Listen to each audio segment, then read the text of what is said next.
mendukung pengelolaan sumber daya ikan tuna di RFMO, Indonesia melakukan beberapa upaya, antara lain dengan mempromosikan tata kelola perikanan tuna yang berkelanjutan dan bertanggung jawab melalui menerapkan PIT sebagai implementasi ekonomi biru di sektor kelautan dan perikanan, menyusun dan melaksanakan dokumen rencana pengelolaan perikanan tuna cakalang dan kongkol atau RPP TCT sebagai upaya untuk menjamin keberlanjutan sumber daya tuna dan spesies sejenis tuna.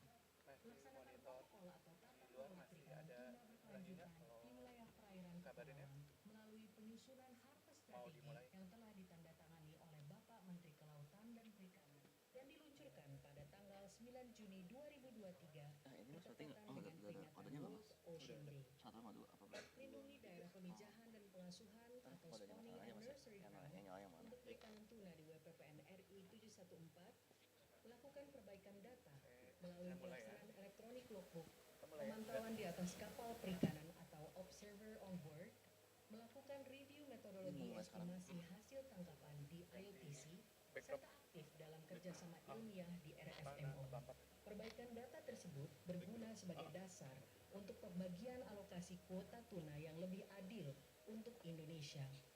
Upaya dalam penguatan diplomasi Indonesia di tingkat Distinguished guests, ladies and gentlemen, good morning.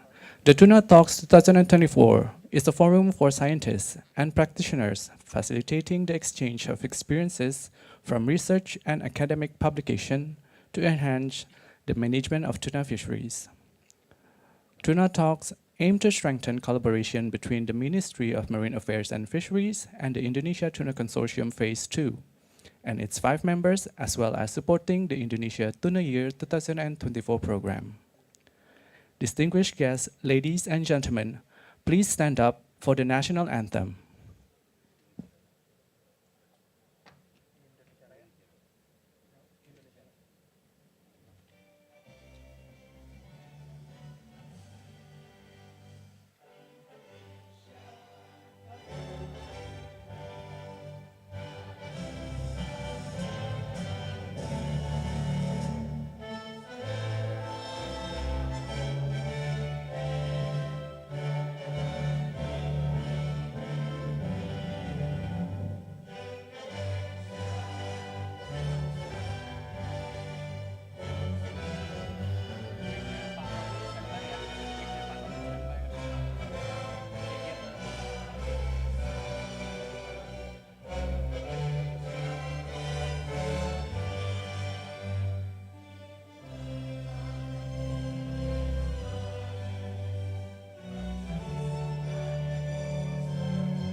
Report from the Tuna Talks 2024 Chair, Dr. Tony Ruhimat.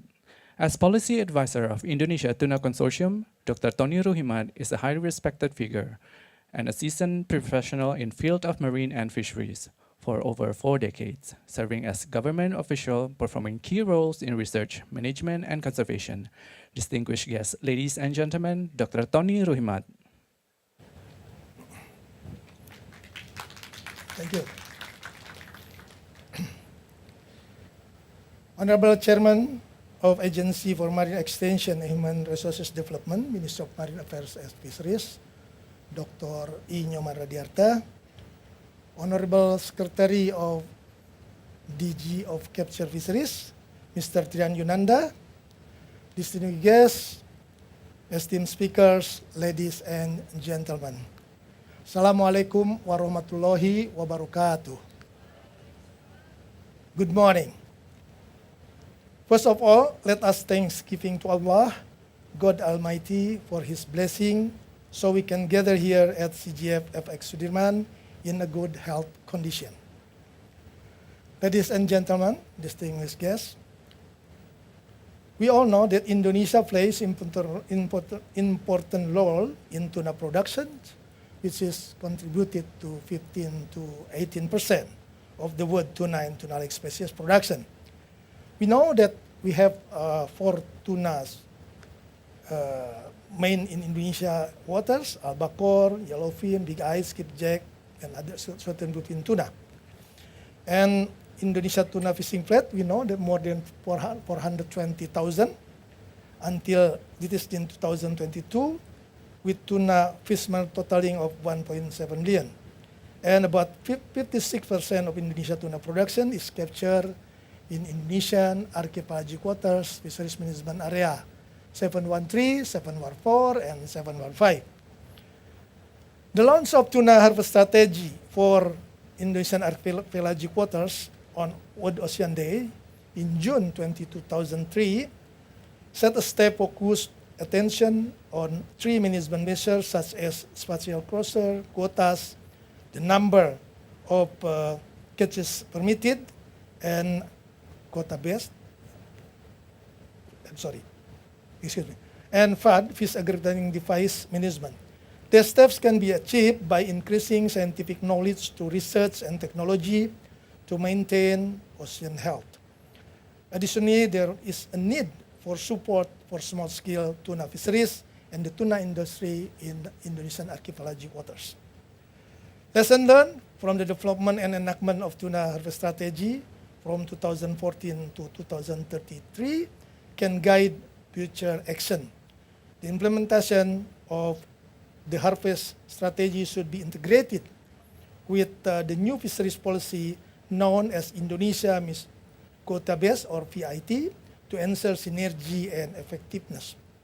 Tuna Talk 2024 is the continuing of Tuna Talks 2030 that had been held in Bali back-to-back with the Indonesian Tuna Conference and also Indonesian Coastal Tuna Business Forum as a deliver forum for scientists and practitioners facilitating the exchange of experiences from research and academic publication to enhance the management of tuna fisheries. It will also cover a perspective from the market and industrial sectors as well as surveillance and monitoring effort.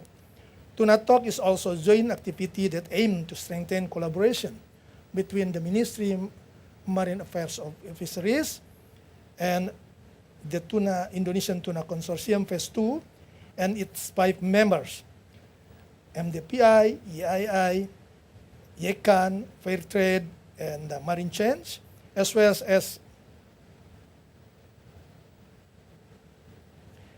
supporting the Indonesian Tuna Year 2024 program. The objective of this event, first, is gain insight into the implementation of the tuna harvest strategy in fisheries management area 713, 714, and 715. Second, obtain a holistic perspective of tuna encompassing fisheries management, surveillance and monitoring, and market and industry perspectives. And third, participate in the Indonesia Tuna Year 2024 program. Tuna Talks invite 13 speakers to deliver their 10 minutes presentation in person. The talk will be conducted in English. The session will be done on offline and online. Additionally, the presentation will be broadcast on the Tuna Talks website and Tuna YouTube channel. I saw today more than 50 participants already in this room and also in online and on YouTube. And also we heard that the participant is not only from Indonesia but also from the Philippines and Vietnam. Our agenda today as follows. Remark from Tuna Consortium, Tilma Komaling. She will talk about tuna diplomacy, charting a sustainable course in geopolitical context. Opening remarks from Ministry of Marine Affairs and Fisheries by Dr. Nyoman Radiarta, Chairman of Agency for Marine and Fisheries Extension, Human Resources Development, Ministry of Marine Affairs and Fisheries. Unfortunately, he cannot present in this room because he has another activities. He's going to Tegal for preparing the inauguration of Sekolah Usaha Perikanan Menengah or SUPM. So he will present here by tapping. And the second keynote speakers will be delivered by Mr. Trian Yunanda, Magister Science. He is a Secretary of Directorate General of Capture Fisheries, MMF. And we will come to the first session, Strengthening Human Capital. There are three speakers. One is the Timor from Resonance Global. He will be online because he's now in the United States. Yasmin Simbolom from MDPI, the director of MDPI. Ivoni Sare Peleh from Asosiasi Pursen Indonesia. And we will go to the session 2, Fisheries Management. First speaker is Dr. Irfan Yulianto from Rekam Nusantara Foundation. And continue by Senan Hardisti.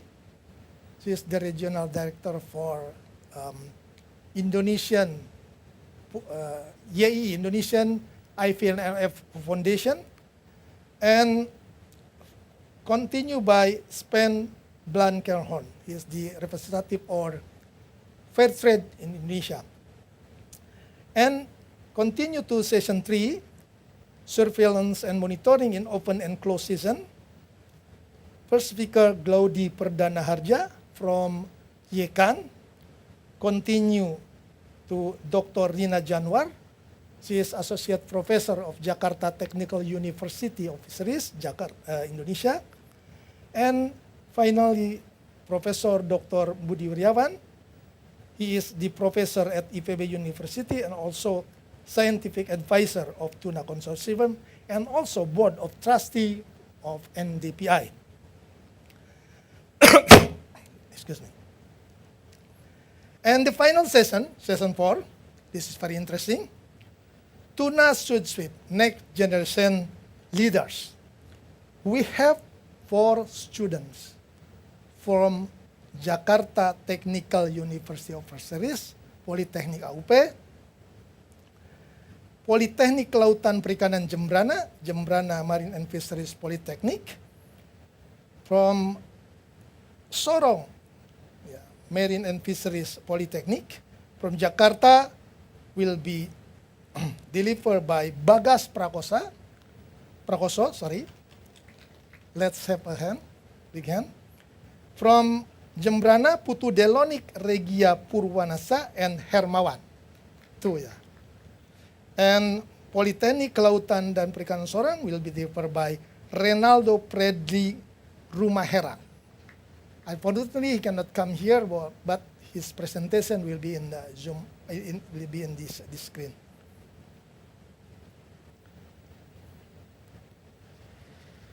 Finally, I hope today's session will encourage the development of tuna fisheries and sustainability and inspire the future tuna generation stewardship. And thank you very much for your attention, for your presence here in offline, online, on YouTube. And at the end of this, after this seminar, all certificate will be sent through email. So please don't forget to put your name and your email so the organizing committee will send all of the certificate for the speakers and also for participants in your email. I hope you enjoyed the talk and have a good day.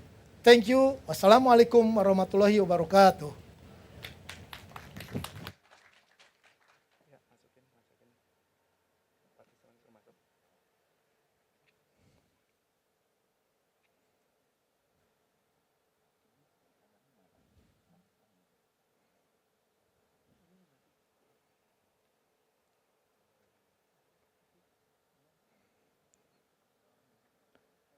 Tilma Komaling is one of Indonesia's prominent women leader, a sustainable activist and tech catalyst.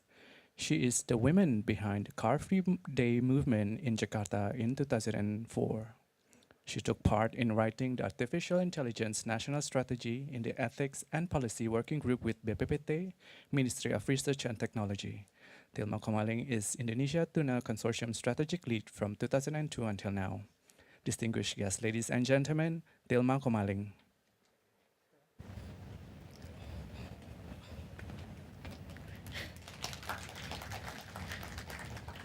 Good morning, everyone. Thank you for coming to the Tuna Talks. This is the second one. We host the similar talk in Bali last year, and also it's kind of a momentum for our work in Indonesia Tuna Consortium to try to finalize and then launch the Indonesia harvest strategy of tropical tuna. So today I'm going to talk about tuna diplomacy. I'm going to give a perspective from my side, someone outside of the fishery sector, and that has been working for 2.5 years in this program. So I'm going to have this talk just to ignite your inspirations and also ideas, and I saw also the next generations here. We are relying on you.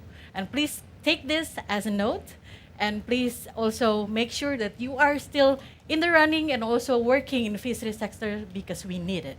So my talk today is going to be about tuna diplomacy, charting a sustainable course in geopolitical context.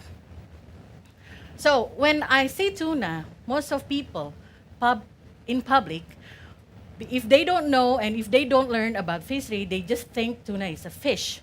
It's just something, a protein put in a can, or something, a sliced meat that is being served in sashimi, counter, or sushi, and that you take for lunch or dinner. So, but when I get into this post, I learned something quite interesting, that tuna is more than just a fish. And I learned in tuna specifically, there are a lot of elements, quite complexities in this tuna, just only to manage this fish. So in tuna diplomacy, why is it even existed? So as a definition, tuna diplomacy is the strategic use of tuna fisheries and resources to achieve diplomatic goals. And that I'm going to talk a bit on what it leads to. But as a historical context, it is originating in the mid-20th century, and maybe at that time, as cultural, Japan has the necessity to consume tuna, fresh tuna, and that's when then like the power countries, as United States, then have the agreement, and also tuna diplomacy started and has evolved it into a multifaceted tools in international relations. And currently, there has been 96 countries are now involved in sustainability and management, with staggering number of 10 billion per year, US dollar per year. That's the economic value of tuna. Okay, so now, as the context of Indonesia, why does it even matter?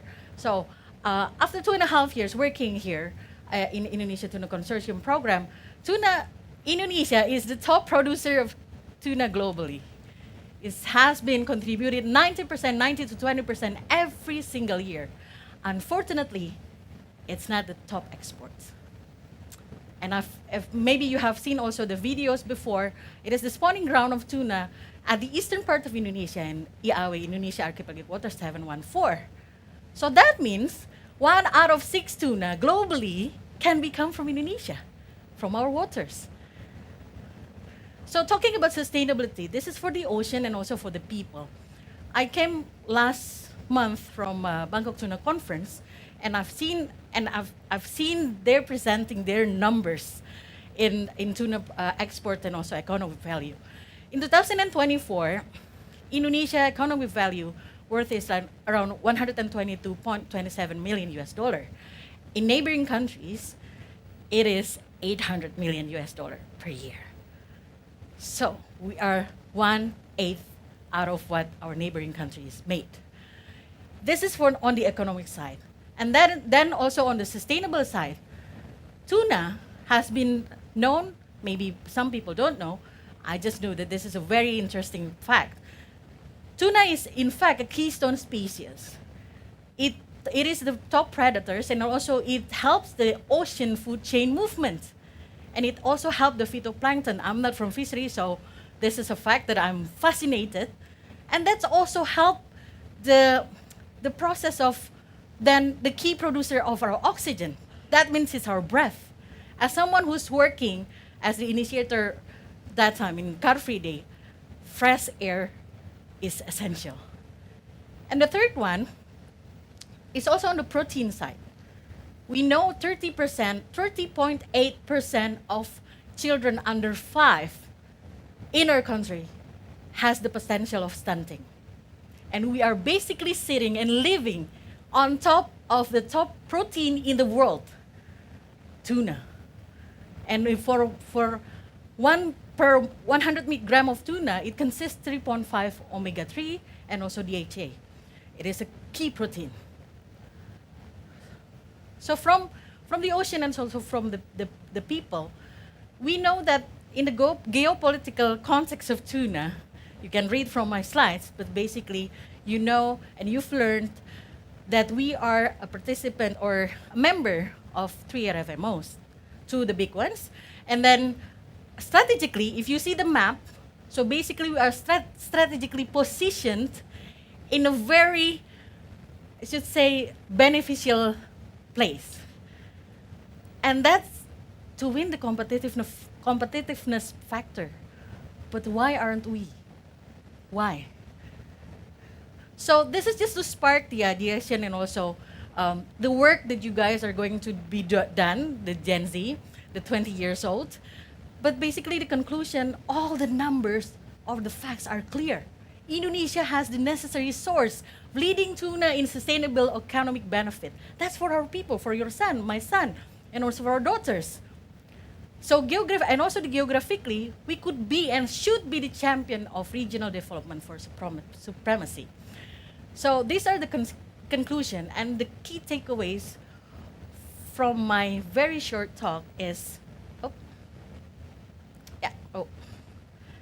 for me, tuna is more than just a fish. It is a national food security. It is economic advantage. It is of national sovereignty. Not to mention, it also serves as protein. So tuna is more than just also commodity. It is our archipelagic guardkeeper for our nature, our home. And tuna sector, this is for someone outside of the fisheries sector. Tuna sector is not only for marine scientists. Policymakers is needed, economists, anthropologists, trader, Indonesian citizens like you and me need to have the awareness and care. So you've seen it all, you know it all. Now let's swim. Thank you.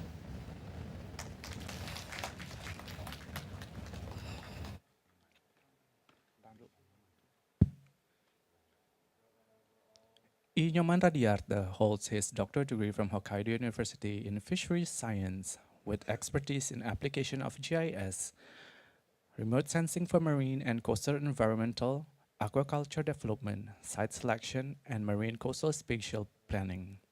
His experience ranging from research scientist to leading role in Marine Research Agency and his current resignation from 2022 as the chair of the Agency for Marine and Fisheries Extension and Human Resources Development, Ministry of Marine Affairs and Fisheries. Joining from his office, distinguished guests, ladies and gentlemen, Inyoman Radiarta.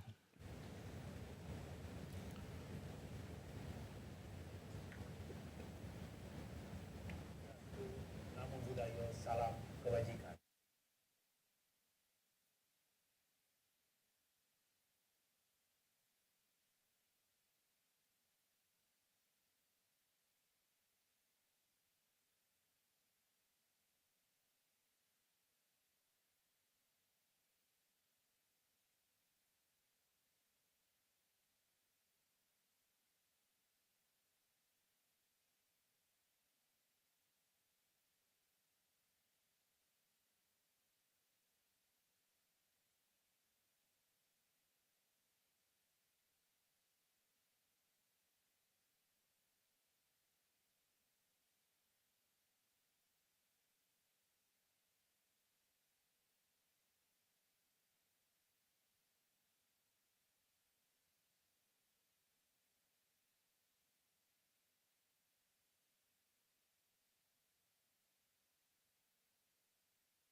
our ocean and marine life for future generations.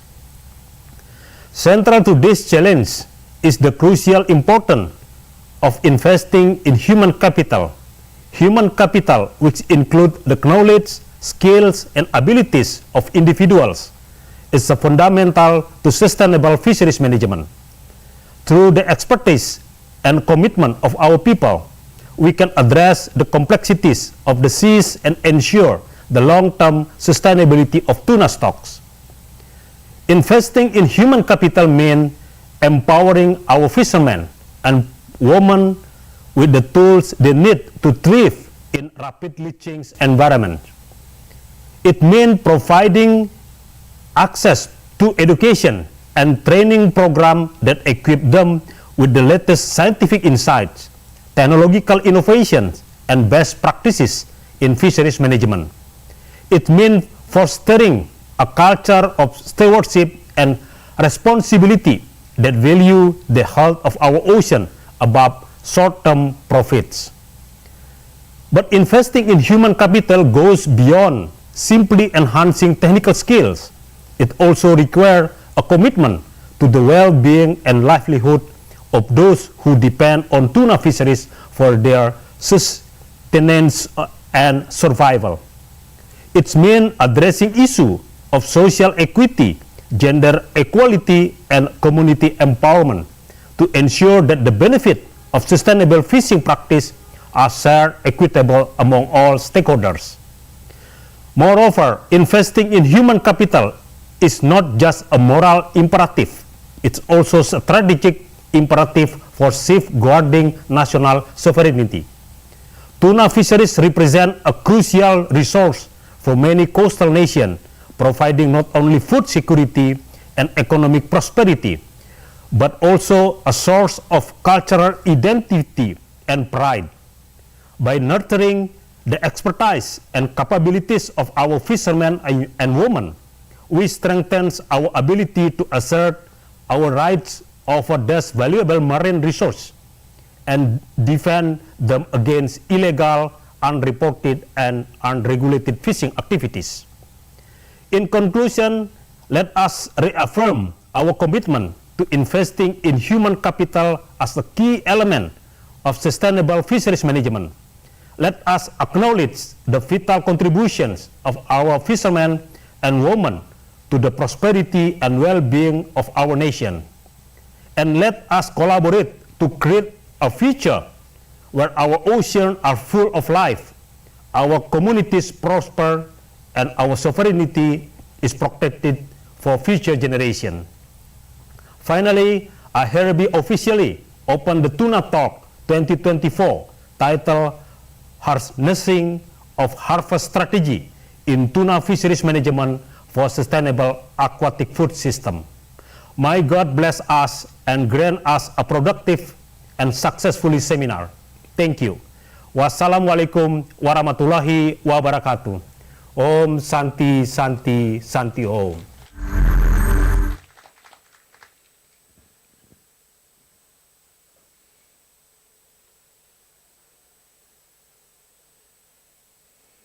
Mr. Trian Yunanda is the Secretary of the Directorate General of Capture Fisheries, with series of leadership roles within the Ministry of Marine Affairs and Fisheries from 2006.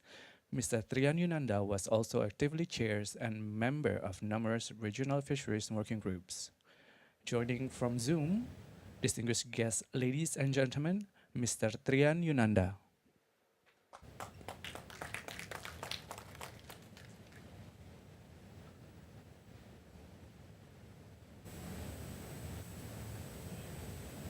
Suara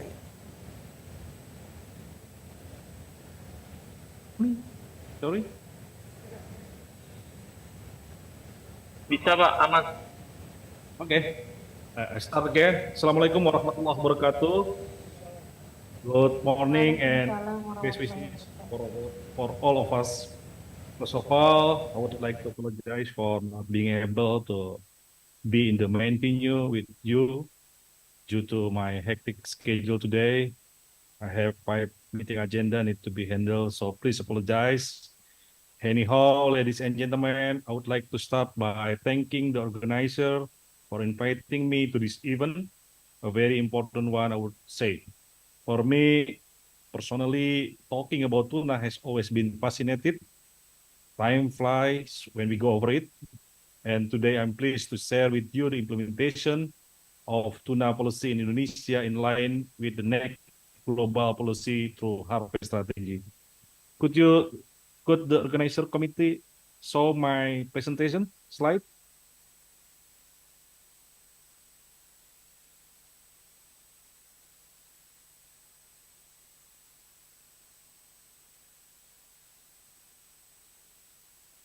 Anyone can show my presentation? Sorry.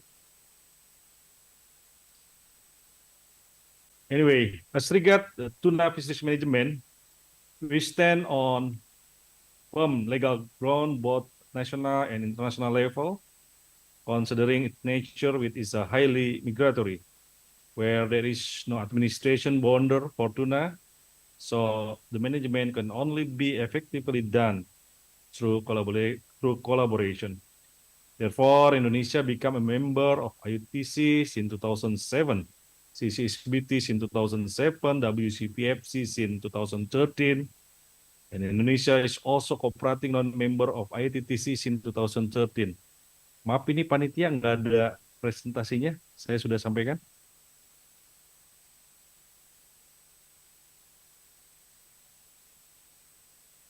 Excuse me.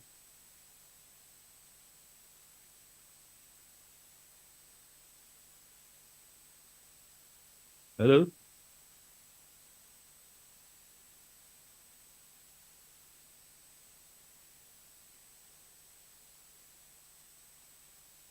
Panitia bisa saya lanjutkan? Terdengar jelas di sana? Halo?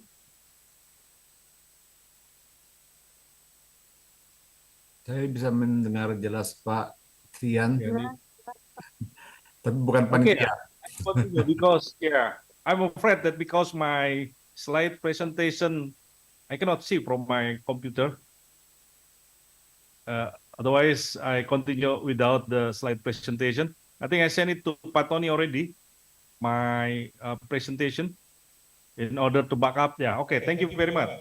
Okay, let me continue. Therefore, Indonesia became a member of IUTC in 2007, CCSBT in 2007, WCPFC in 2013, and Indonesia is also a cooperating non-member of IUTC in 2013. This demonstrates Indonesia's commitment to civilize regional and international tuna management. Speaking of which, the issue of sustainability is always relevant. It cannot be sustainable if we go across the legal line. We view that collaboration within RFMO is the legal way to utilization of tuna resources in the high seas, which pave the way to tuna legal tuna trading in international market. Next slide, please. Next slide, please. Although there is an improvement and recovery status of tuna stock in the world, we have still red alert for yellowfin tuna and big eye tuna stock in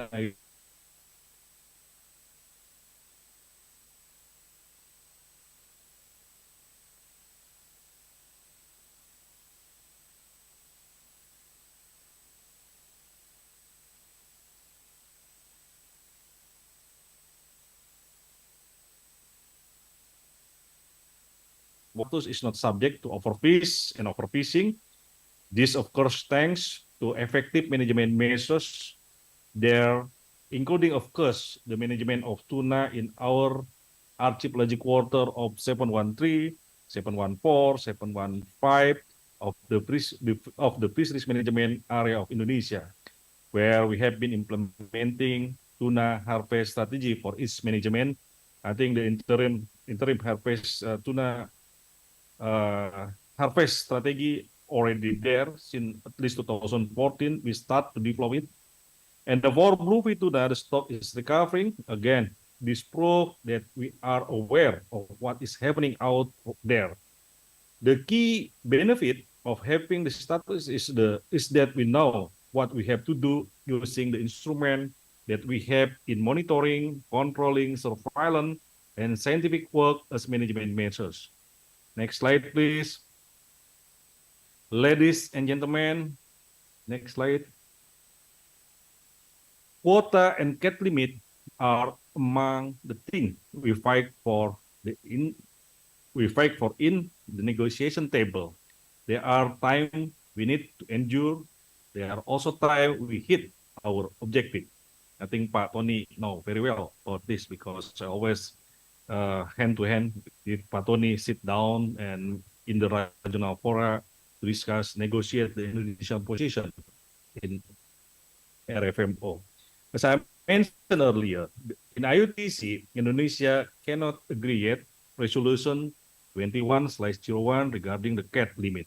Therefore, Indonesia is still subject to the implementation of resolution 19/01. I think the previous slide. Negotiation is underway. Our hope is the said resolution in Indonesia interest could finally reach in a meeting point. In CCSBT, we managed to secure 1,336 tons as our quota until 2026.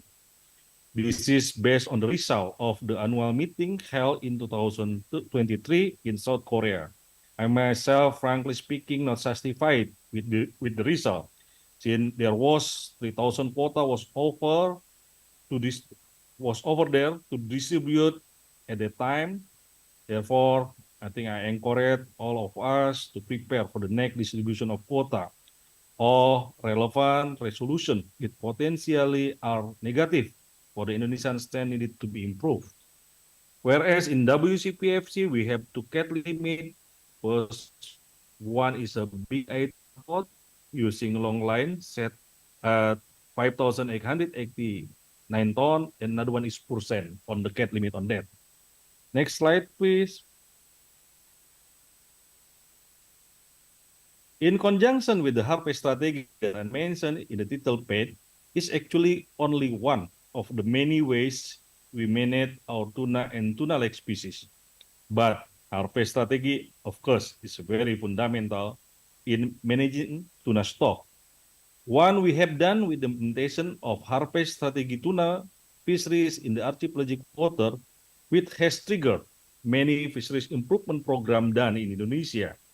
The fruitful result on it as the first MSC certificate for PT Citra Raja Ampat Tuna industry in Sorong, but it is unfortunately not longer continue. And of course, we are all know we have also the first small-scale tuna MSC certificate in the Buru Island, I think helping by our colleagues from MDPA, Pak Saud, and all friends. I wish this kind of good example can be replicated through the various scheme of certification which ensure tuna product of Indonesia in compliance with international market standard. Other effort for doing tuna management, I think also we can see through the slide, which will be circulated by organizing committee, I believe. Next slide, please. Again, I should mention that in 2023, the Minister of Marine Affairs and Fisheries launched harvest strategy for tropical tuna in the Indonesian archipelagic water, more specifically in 713, 714, and 715 of Indonesian fisheries management area. This strategy was produced after a series of consultation process with expert and stakeholder. It took more than 10 years. I myself involved during the development in 2014 when I was the deputy director that handling the tuna issues for Indonesia.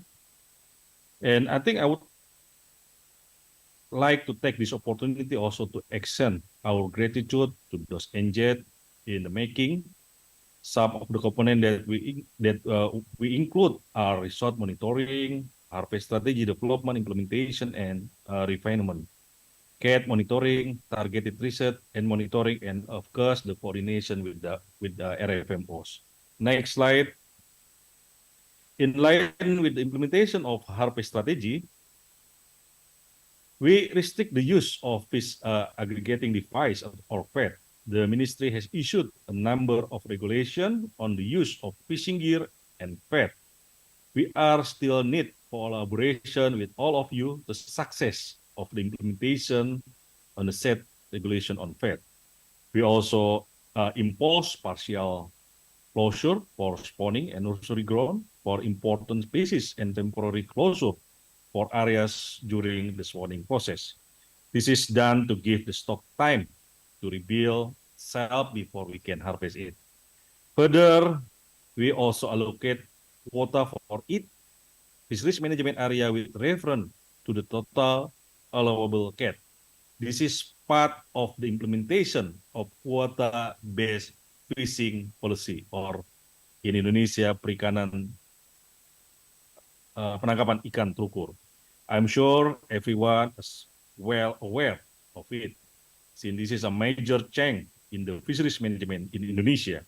We try to be careful in implementing it. Some people agree, some people still disagree. That is quite normal. It is our task to assure those who have not fully understood the policy that this policy is actually for the good sake of everyone, as those who familiar with tuna work, quota-based policy is nowadays very common to be discussed in RFMO fora. Just this week, the minister launched modeling of quota-based policy in tuna, in Tual and Benjina, and I think more locations will follow, hopefully, until it's implemented fully at national level. Hopefully, this implementation of penangkapan ikan terukur will foster the tuna management in Indonesia as well, I believe, because I trust that this is very similar with the objective of the harvest strategy itself, maintaining the quota. Next slide, please. At upper level, quota-based fishing policy is actually part of a grand strategy called blue economy. What we do is a balancing biological, social, environmental, and economy aspect so that we achieve effective management of the natural resources. This would result in balanced benefit where each aspect will grow together without the cost of any of the aspects. I think the inclusion of social aspect is very relevant and important when we are going to talk about tuna stock negotiation and harvest strategy. Since long time, formulation of tuna stock distribution is heavily based on historical data. Of course, for some countries, those have good historical data of tuna catch, such as Japan, Australia, and others, will get more tuna stock, will get more tuna quota, while sometimes they forget tuna swim far distant from their country, like southern bluefin tuna spawn very near to Indonesia, but we get less quota compared to Japan, or even Australia. Then this is our future job to change it. We should also to get more and proper quota since tuna bird is in our water. Next slide, please. Allow me to speak a little more in detail about quota-based fishing policy. It is a bold move by the ministry with turn ahead. I have heard many countries express their surprise to our policy. The principal idea is not to surprise them, but to improve our fisheries management. Many congratulations, appreciation also come to our minister because the implementation of penangkapan ikan terukur. We are shifting from input control to output control. So in the future, control of fish catch is not only based on how many boats can be operated in the sea, but now we are also giving them quota of fish to catch per vessel, and the non-tax state revenue is paid based on the amount of fish they catch. This is giving them a fairness. In the policy, we have special quota for local fisher, for non-commercial purposes, such as education, training, and research. Lastly, quota for industry. With the policy, among other, we hope to maintain the fish stock health, have fair and equitable economic distribution, and in turn increase the community welfare. Next slide, please. I think two more slides. Just as in many other type of management, we always deal with challenges, of course. We don't view this to be our weaknesses or incapability in managing tuna fisheries. Instead, we view this an opportunity to become stronger. With the challenges, we identify the problem, know what to improve, think about the exit strategy, and ultimately become more resilient and resourceful in tackling issues in the future. So I think the way out here we offer in order to attempt all the challenges we have. Next slide, please. Now, what we do, we have in mind for the future. We learned from the FAO that the production trend of capture fisheries tend to be steady. Meanwhile, aquaculture production indicate promising reliability for global food security. So we are initiating bilateral collaboration in tuna farming. We learn from Australia, from Turkey, and see how this can be implemented in Indonesia. Not only we do hope that in the collaboration we grow tuna, but also for the longevity of the production, we have to transfer of knowledge and technology so that we can stand on our feet in producing tuna. Besides that, among other things that we need to do from time to time to improve our tuna management, we still witnesses downsides such as tuna caught below standard with amount up to 10% of the total catch. The stakeholder need to sit together and come up with the effective management strategy to reduce the percentage. I hope also we can talk about tuna farming. I understand this is still the patterning issues, but I think this is the future. I believe that we have to start right now uh, in order to make it really come true in Indonesia. I think that's all my presentation. I hope that can benefit to everyone. By saying that, I would like to again thank you to organizing committee and to all of you. Uh, Again, thank you. And bila taufiq hidayah, Assalamualaikum warahmatullahi wabarakatuh.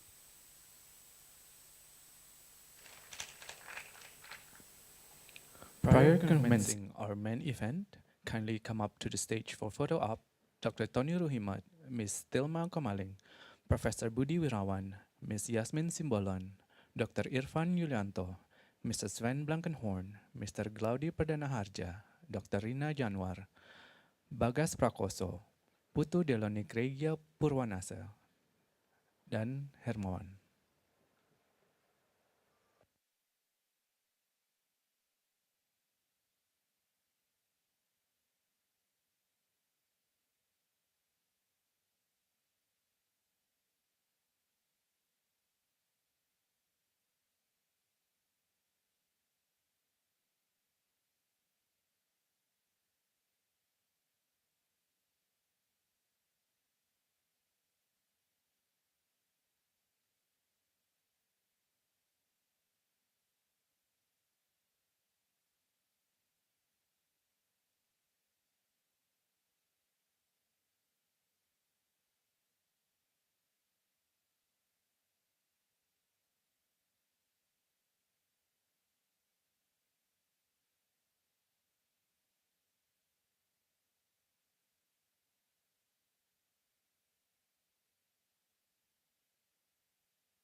And to all the participants in the room, please kindly stand up. The photographer will going to take the group photos from the stage.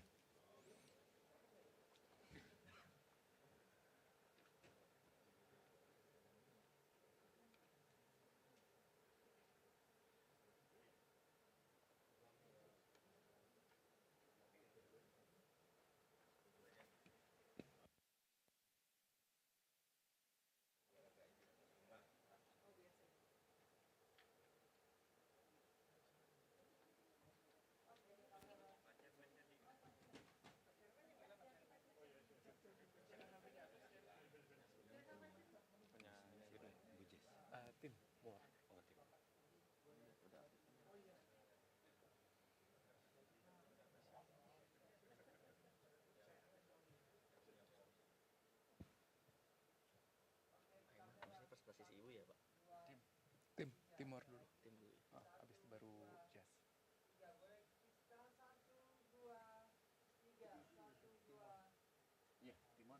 Timor video.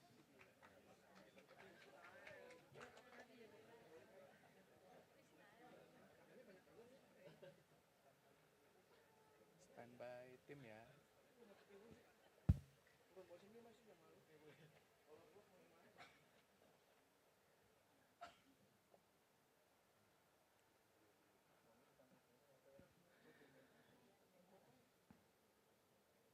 Entering the first session of Tuna Talks 2024, Tim Moore founded his own consulting firm in 2023 to advance climate resilient and sustainable blue food and natural capital solution with over 20 years of international experience in sustainability and partnership.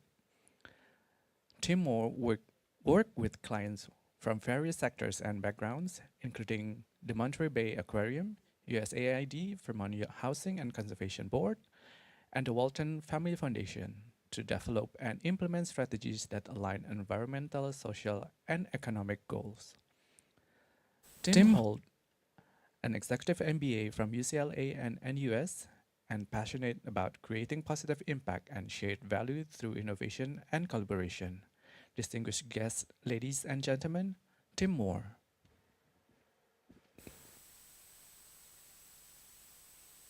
Good morning, everyone. My name is Tim Moore, and I'm a technical advisor with Presidents coordinating the Indonesian Tuna Consortium.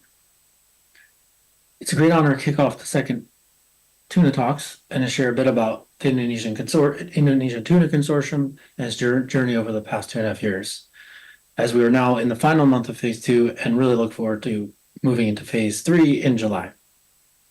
First, I wish I could be there in person, but I'm here in Vermont. I look forward to traveling to Indonesia at the end of June. I'd like to thank the Ministry of Marine Affairs and Fisheries for their participation in this second Tuna Talks and for their ongoing work with the Tuna Consortium. Also, I'd like to thank the other speakers that are presenting today, including the 5 consortium members, which you'll hear more about their work later today. Also, I'd like to thank my colleagues and co-chairs, Pak Dr. Budi Wuron and Pak Dr. Tony Rukima. And last and not least, I'd like to thank our strategic partnership with Lithium, which has been essential in really making this consortium phase 2 work, including this Tuna Talks. So today, I'll explore a bit about the power of collective action using the insights from the Indonesian Tuna Consortium. I'll provide a background on the consortium, its formation and purpose, the key elements that have made it successful, what the future holds, and the tangible benefits of such coalition-based approaches.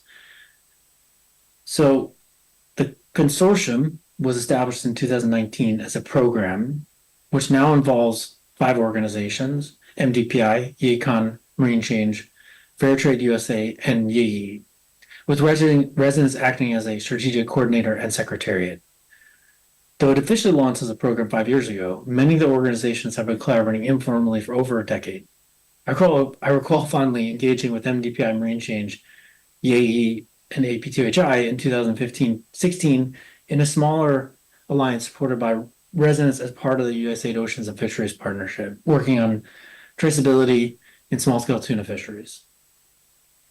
Beyond these organizations, the consortium is working closely with a large group of organizations from the government, industry, academia, the markets, communities, and donors on really developing and implementing a coordinated approach to co-managing tuna fisheries in the archipelagic waters of Indonesia, and to also strengthening livelihoods in coastal communities. And really, over the past 2.5 years, the primary goal of the consortium has been to work with the government, industry, and other stakeholders to finalize and launch the harvest strategy for tuna fisheries, which you'll hear a lot more about today from other speakers. So why a coalition? As most people in these talks know, tuna is a major sector for Indonesia. Indonesia is the world's largest tuna producer, contributing 16% of the global tuna supply. The industry also supports the livelihoods of over 6 million Indonesians. But given its importance, it's also a very challenging sector to manage. It has very large coverage with a large number of fisheries dispersed across a vast geographic area and number of islands, making the management and enforcement of sustainable practices quite difficult. Bottom line, tuna management in Indonesia is too complex for a single entity to address. And, so why a consortium is important. Also, over the last decade, a number of NGOs, donors, and associations entered the tuna fishery scene to support fisheries management, community development, certification, and other sustainability initiatives. Many of these organizations share closely related goals and objectives. And while it was great that Indonesia's tuna fishery sector and communities were receiving all this attention, it also created at times confusion, replication of work, and ultimately limited impact. Realizing this, the members of the Tuna Consortium, several other NGOs, and donors and other organizations came together to build a collective vision to achieve a shared goal of sustainable tuna fisheries through its harvest strategy. And really, this was started in 2019 as a multi-phase approach from 2019 to 2021. Phase one, consortium supported a number of activities, in particular around fisheries data collection and research, discussions on fisheries management, establishing provincial co-management committees, and really laying the foundation for future efforts by building trust and establishing communication between members and other stakeholders. Phase two, which Resonance was involved with in designing with members and now supporting and coordinating, started in 2022 and is wrapping up this month. It is really focused primarily on supporting the finalization and launch of the tuna harvest strategy, which was realized last June at around the last Tuna Talks and the Bali Tuna Conference, but also included new objectives aimed at strengthening community and supply chain engagement in fisheries, co-management, increasing social and economic benefits for fisheries, financial literacy, post-harvest handling, and a number of other areas. So what has been the key to success? Well, I'd say there's 4 principles at least, but 4 that I'll focus on that have really been important for the consortium's success. First, establishing a common vision and objective. The consortium united stakeholder across a shared objective of sustainable tuna fisheries and vibrant fishing communities. This has been foundational, this shared vision, to aligning efforts and ensuring collective action amongst its members. Also, in the Tuna Consortium's internal principles, there's a commitment to collaboration, partnership for achieving these collective goals. Second, I really think a clear shared goal of the harvest strategy has really helped the members to keep a focus on a common high-level vision and objective, even as its members lead and focus on a large range of supporting activities and outputs. Third, establishing members' core and supporting roles has been important. With 5 organizations, it is important that members have focused on activities and components where they are best suited, technically or geographic or both, but also acting in supporting roles where it makes sense and building capacity for organizations moving into new areas.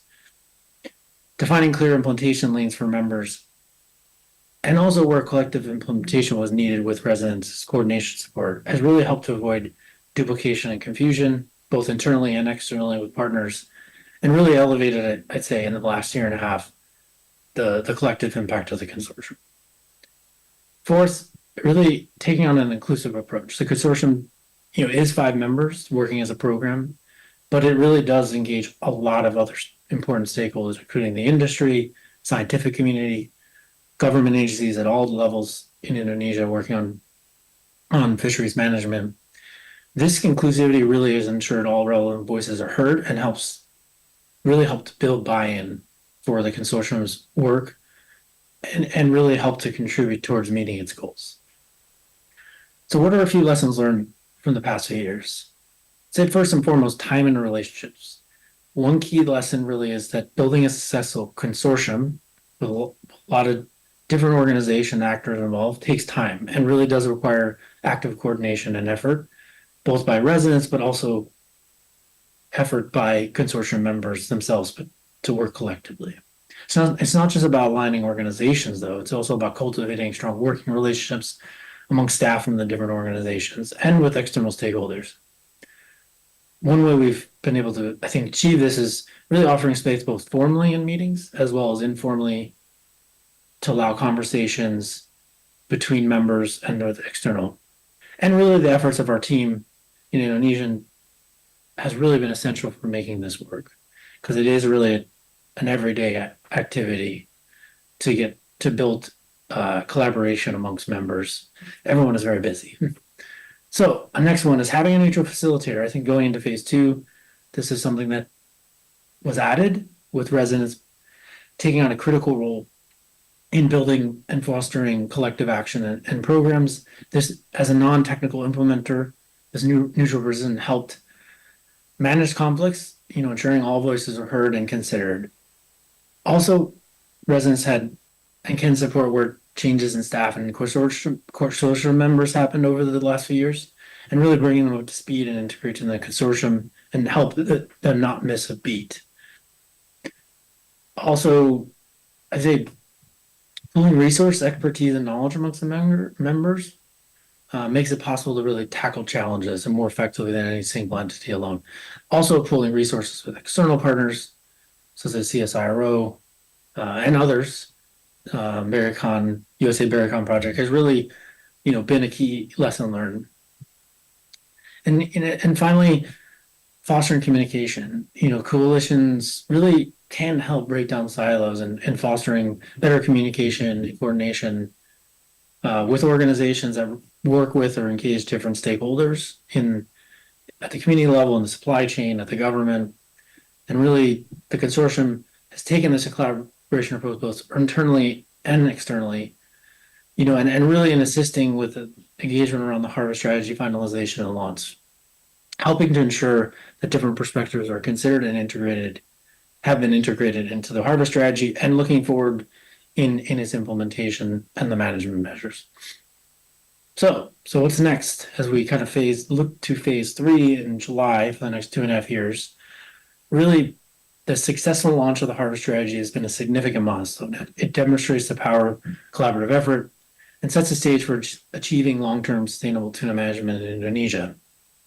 It also can be a good example for the region in the RFMO with that successful implementation. However, there is work to do, and the consortium is committed to continuing its work. Moving forward, the consortium will ensure the right conditions are in place to support the implementation of the harvest strategy and key management measure. This includes achieving a 10% reduction in catch from the 2020 levels, as is in the harvest strategy. The consortium also expands its work on building long-term resilience in supply chains and communities, including identifying climate risk and incorporating resilience actions into community supply chain and other programs to help ensure fisheries' long-term sustainability and adaptability to climate change. Residents will continue its role of coordinating the consortium and will work on strengthening both the consortium and its members' capacity to sustain key activities and resources in the long term beyond, both in phase 3 and beyond. We will also look to be deepening and expanding engagement with more partners and other organizations. So, in conclusion, I think the Indonesian Tuna Consortium exemplifies how coalitions can address complex environmental and social issues effectively.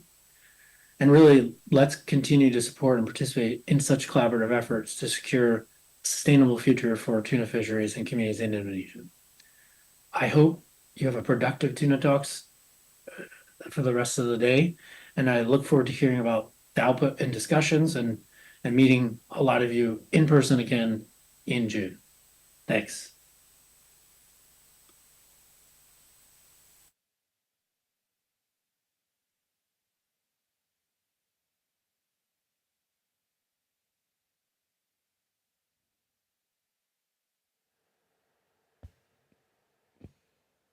Jess Imbalon, the director of Bali-based NGO MDPI, is known as one of dedicated woman leader with 20 plus years of proven expertise in NGO management and project management.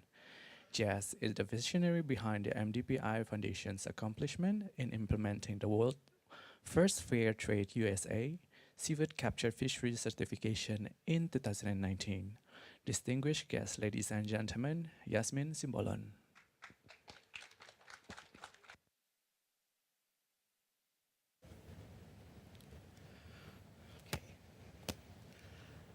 Hello, everybody.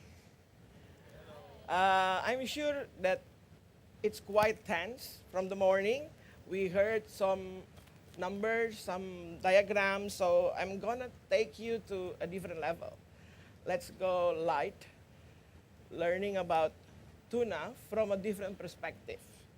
So today we'll dig deeper to the science, management, research of tuna, but let me bring you to the fishing community, where the first time I joined Fisheries, this is the heart of why I am taking and working with MDPI almost for 10 years now, since 2015. So, MDPI is a local NGO. Like the MC was saying that it is a local NGO in Bali, but we work in 8 provinces, from the central of Indonesia to the eastern part of Indonesia.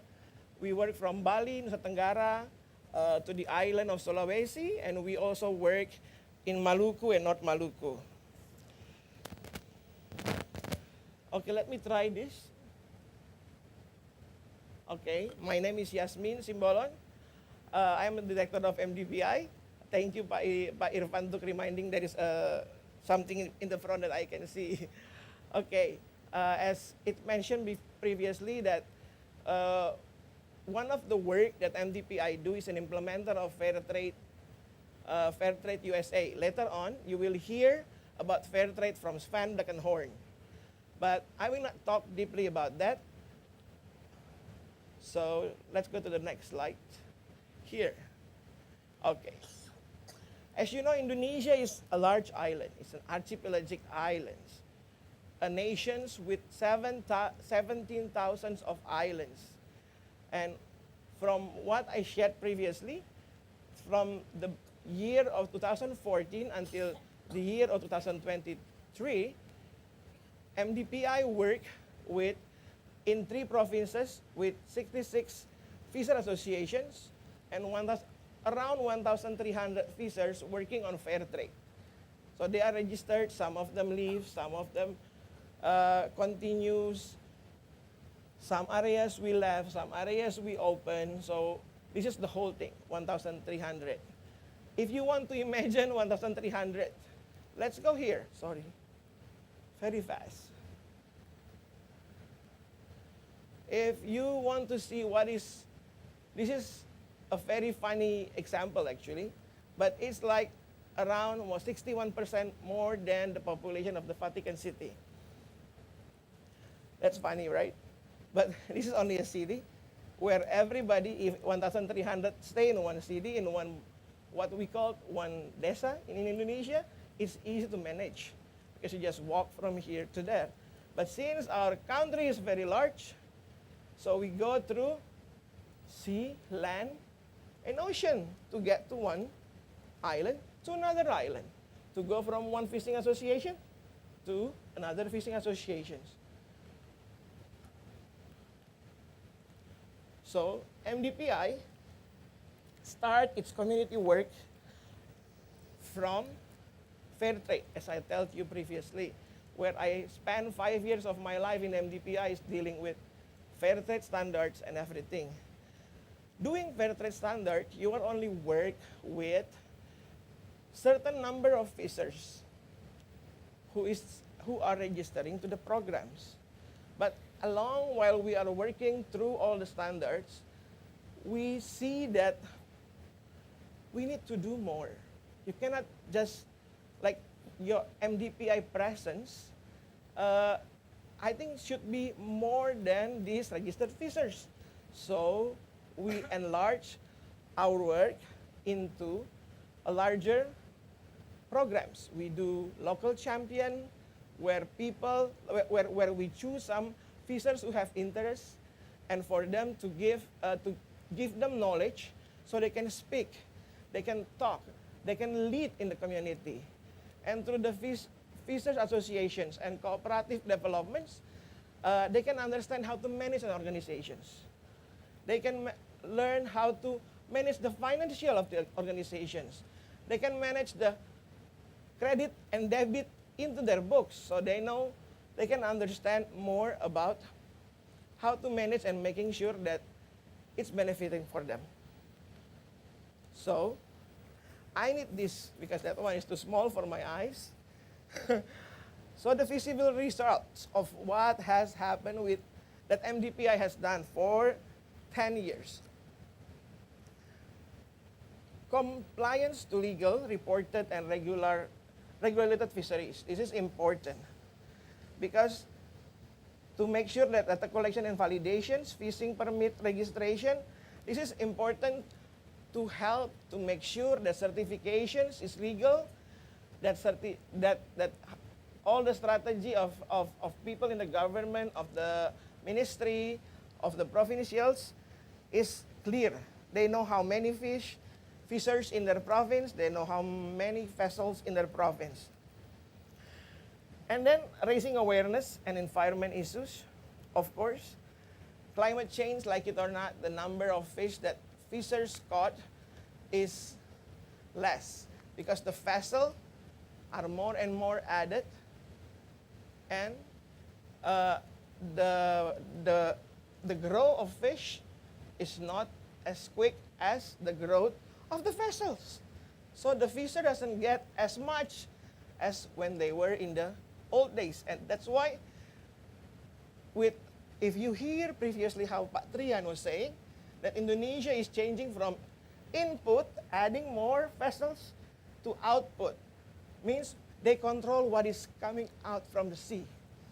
So what we are doing, working with community, it helps to do all the harvest strategies, that documents that we are talking previously. To work with community, you have to build.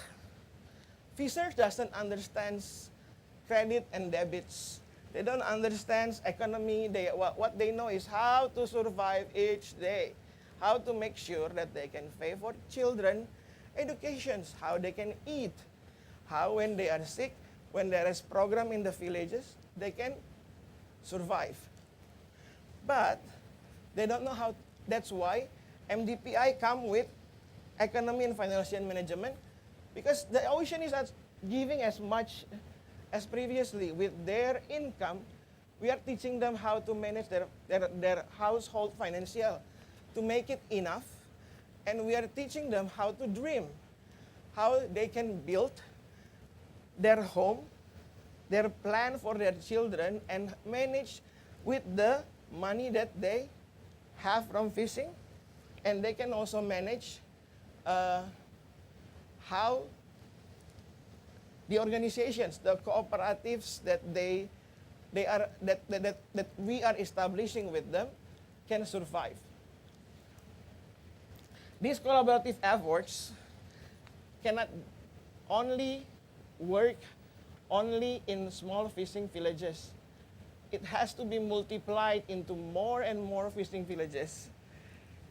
It's not part of only NGO, it's not part of only government, it's not part of only universities, it's all of our engagements needed.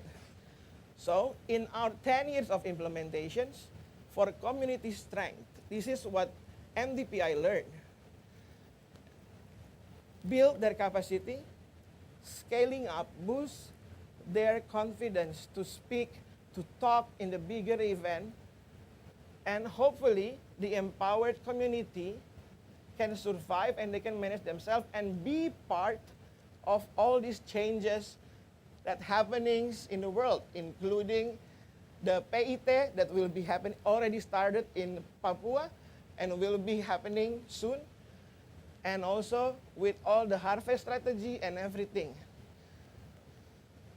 So, since the time is 1 minute less, I cannot talk longer. If you want to know more about community development, you can come to me and you can contact us in the Yayasan Masyarakat dan Perikanan Indonesia, MDPI. But this is our lesson learned. Understand that every community need is unique. You cannot have the same module of development of community. What you do in one village is applicable in 20 or 30 village. You need to do some modifications according to the community. Holistic communication, assessment is key. When you enter a community, you have to do a thorough assessment. So you are not spending time and money in the development. Build collaborations between all stakeholders. Active government participation can address long-term needs. Okay. How we can contribute to make it easy? For government, do you know that one penyuluh, what is penyuluh? Extension officer. One penyuluh is serving one kabupaten, Pak. Correct? One kecamatan. One penyuluh, one kecamatan. How about if that kecamatan have 5 fishing villages, have 10 cooperatives of fisher cooperative? I think the quality and the quantity should be added. But let's see how Indonesia gonna make in the futures. But remember, NGO has limits in working with communities. They cannot stay for 20 years in one community, right? But government through the extension officers, the one who will stay there, one who will support these fishing communities. Academics, students, I don't know if you have certain community that you are working on. I don't know if you go to the fishing village in Jakarta, this AUP people, do you support the fishing? Do you have one community in Jakarta where you support and teach them knowledge about everything that you can do? If you have, I'm so glad, multiply those. Because community needs your presence. The one who learns, who understands about fisheries. And of course, NGO. Yes, we have limited resources. I know. But try not to just, what they call it, touch and go. Just to tick the box. Okay, you are conducting 20 trainings. You come to one community, sometimes we have to run because we have to conduct another 29 other trainings. I mean, like, let's make it small, go deeper. So this is one of MDPI recent activities, Selat Muda Maluku. So we gather these young people from the villages. We train them because we understand how much you train fishers. Sadly to say, they have certain limitations of capacity building that you can give. There should be someone in the village, there should be young people in the villages who should be responsible for continuing of what MDPI, what NGO has worked on. So that's why we are finding these people in the villages. We are trying to make them understand what we understand so they can continue the work with the community. So last, Touch and go is no go. Change can only happen if we give consistent and direct support to our coastal community. Thank you.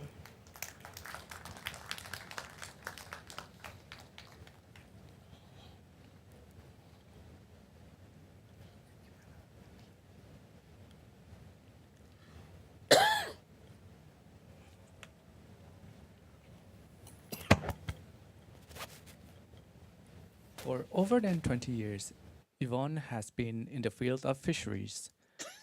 Yvonne is currently the Secretary of Asosiasi Persine Indonesia. Distinguished guests, ladies and gentlemen, Yvonne Sari Pele.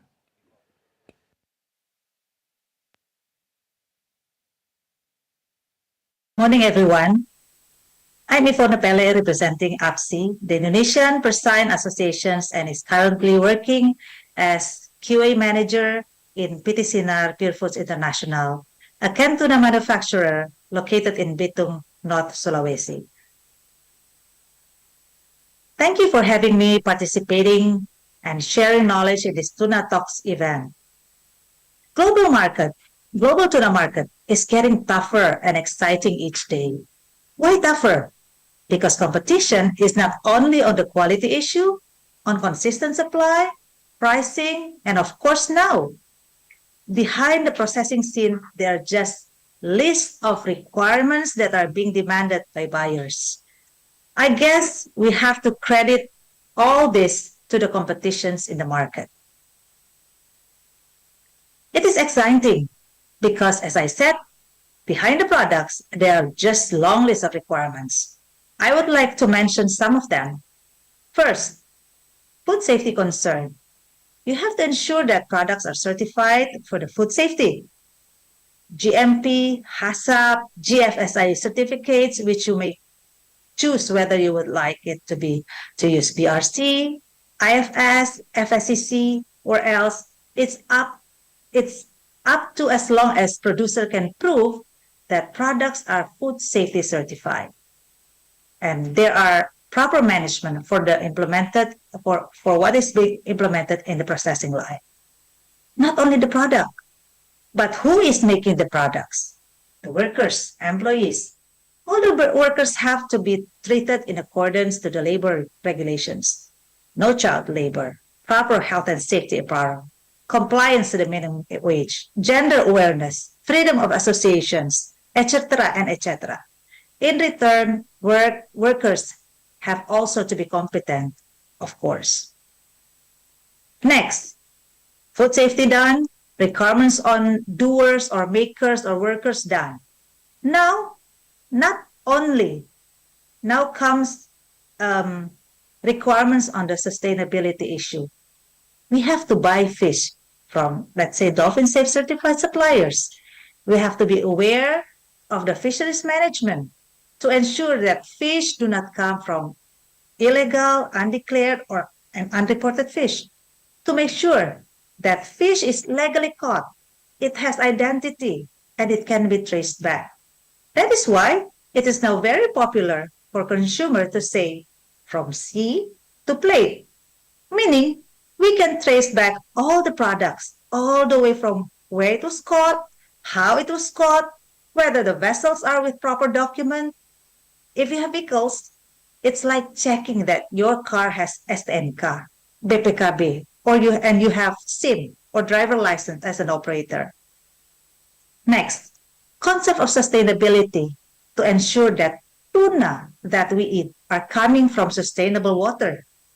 From fishermen who are aware on the sustainability to ensure that tuna will still be available for next generations or maybe 20 years from now, 30 years from now. There are just long lists of requirements that the market is demanding. Now, who is going to do it? It's not going to be the machine or computer. Speaking about canned tuna anyway, it is an industry which is classified as labor intensive because in the making process of these products, all the way from fishing to processing unit, We need people to catch. We need people to do the cleaning. We need people to cut the fish. We need people to pack. We need people to make sure that the quality acceptable standard. We need people to negotiate. We need people to make sure that we are compliant to all those requirements that I just mentioned earlier.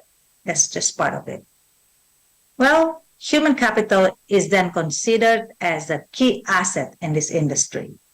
We have to invest in the human capital to be competitive in making sure that productivity is achieved, speed in cleaning fish is achieved, precision in cutting. Human capital is needed everywhere in this fishery industry, in this fishery business.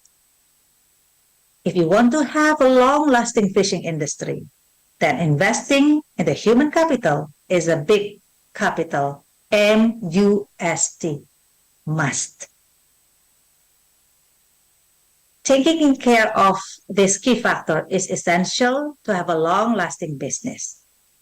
Based on Indonesian Department of Education data in 2021, there are 14,000 vocational high school now, and there are about 834 maritime vocational school, 14 polytechnic, 9 middle fishery schools or sekolah usaha perikanan menengah, and about 50 to 75% are coming from fishermen family. They are giving 30% theoretical and 70% field practice. Courses including fishing vessels, aquaculture, processing, socioeconomics, and in Bitung, our SMK fishery is a well-known vocational high school. In North Sulawesi, we have university with marine fishery courses, one in Manado, one in Gorontalo. We also have one in Nusa Utara. We have one polytechnic here in Bitung.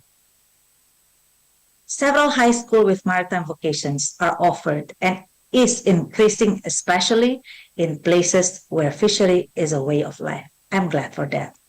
Human capital has to be invested through education, continuous training and development in each industry, whether it is factories or it is fishing vessels.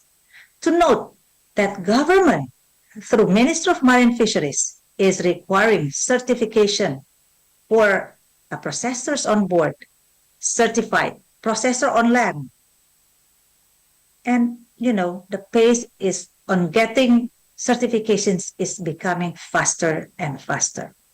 We will be left behind if we cannot run and follow the pace.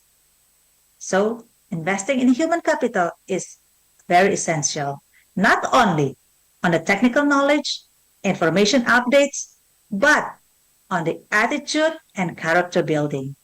Being resilient is one important aspect that we need to have. Well, dear all participants in this Tuna Talks, today we are being reminded to see human capital as a key that can turn a successful fishery business, marine management, and win competition in the global market. Good luck to all of us on this Tuna Talk series. Thank you.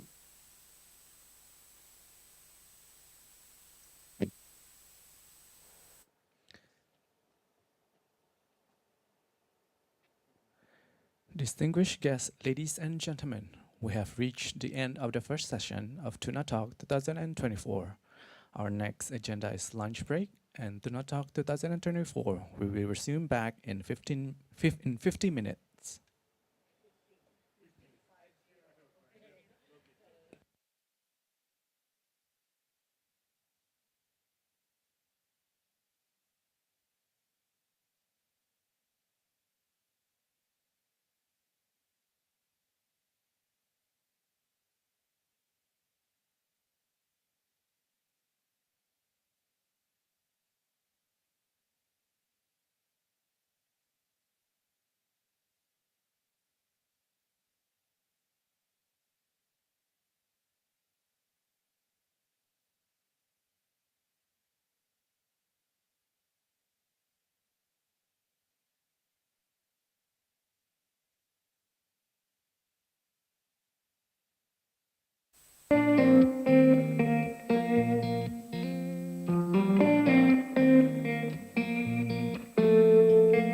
When we were younger, used to sit on the grass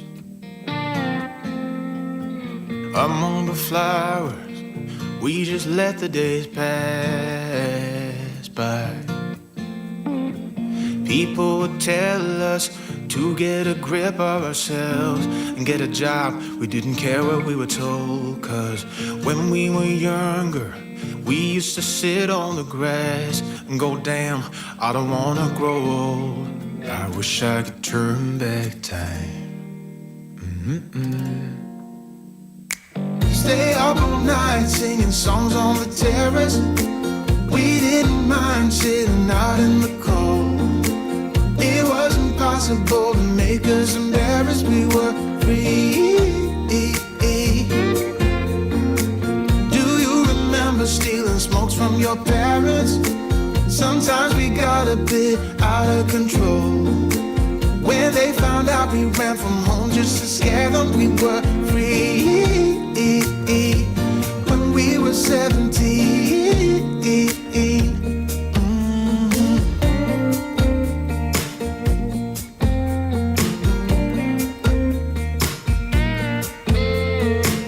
When we got older, we tried to stay in touch, but we had to move on. Life ran away from us. If I could go back, be 17 again, yeah, I would, just to see all my friends running around the city, acting crazy like we used to do. I wish I could turn back time. Oh, stay up all night singing songs on the terrace. We didn't mind sitting out in the cold. It wasn't possible to make us embarrassed. We were free. Do you remember stealing smokes from your parents? Sometimes we got a bit out of control. When they found out we ran from home just to scare them, we were free. When we were 17. When we were 17.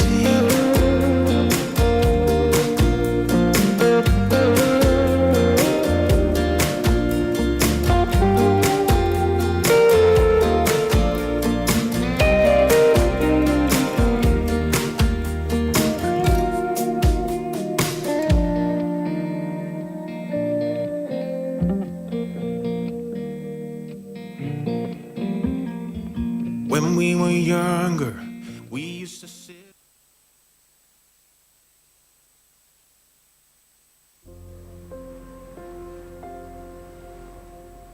Saya memancing, penting buat saya. Antara memancing dia yang bikin hidup untuk saya. Bagi saya, karena ini suatu pekerjaan bagi saya dan hobi, memang sudah dari turun-temurun.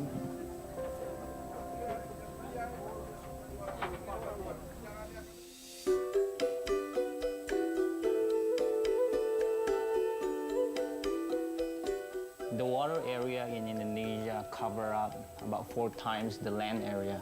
We even have a song about our ancestors being fishermen. So we rely heavily in the fishery for our livelihoods.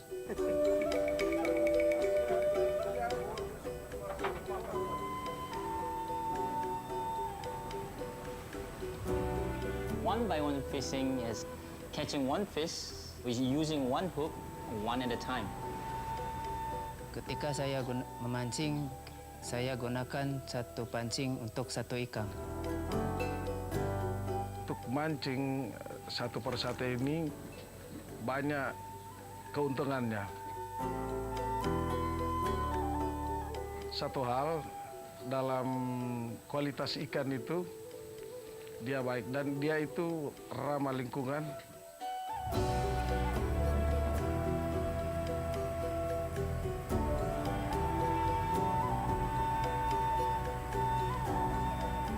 Because we target the species that we want to catch. It has a really small bycatch. Cara tangkap ini yang paling ramah lingkungan dan dapat memberikan dampak positif terhadap perekonomian masyarakat dan keberlanjutan dari alam bawah laut kita.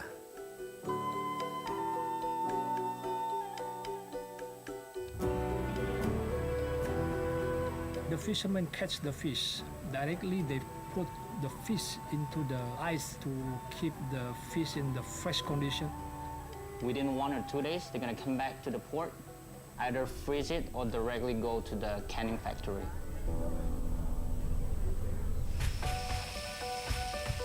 When the fish arrive in the factory, first we're going to check for the freshness and the quality of the fish itself. Then you get cleaned, cooked, and then packed into the can. Indonesia one-by-one tuna products are exported to market around the world. The traceability is one of the most important part of our fisheries. When we catch it, we know where does the fish come from, which area of the oceans, and who caught it, when was it caught. We take pride in delivering a product that exceeds our customer expectations.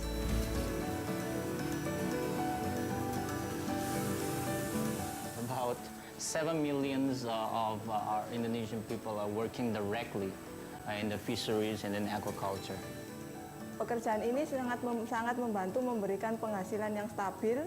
Dengan bekerja di sini saya bisa membeli rumah dan bisa mencukupi kebutuhan keluarga.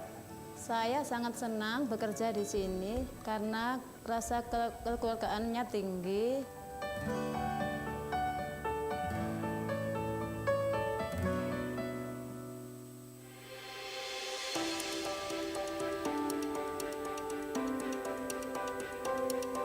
Indonesia's pollen-line and hand-line tuna fisheries have been on a journey since 2014 to achieve the Marine Stewardship Council certification. The ultimate goal is to demonstrate the value that a well-managed fishery can bring to the coastal communities here in Indonesia. It's really the fishing community that depend upon this resource that are at the heart of our work. We want to make sure that they're recognised and rewarded for their environmental stewardship.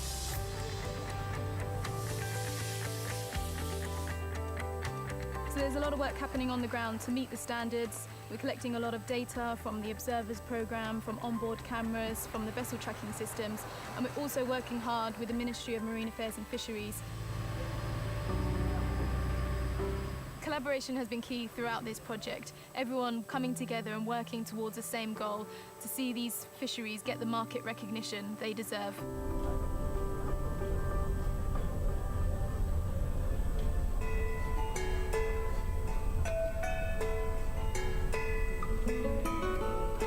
Fisheries are low impact and so closely connected to the communities here in Indonesia, they contribute to a number of the United Nations Sustainable Development Goals.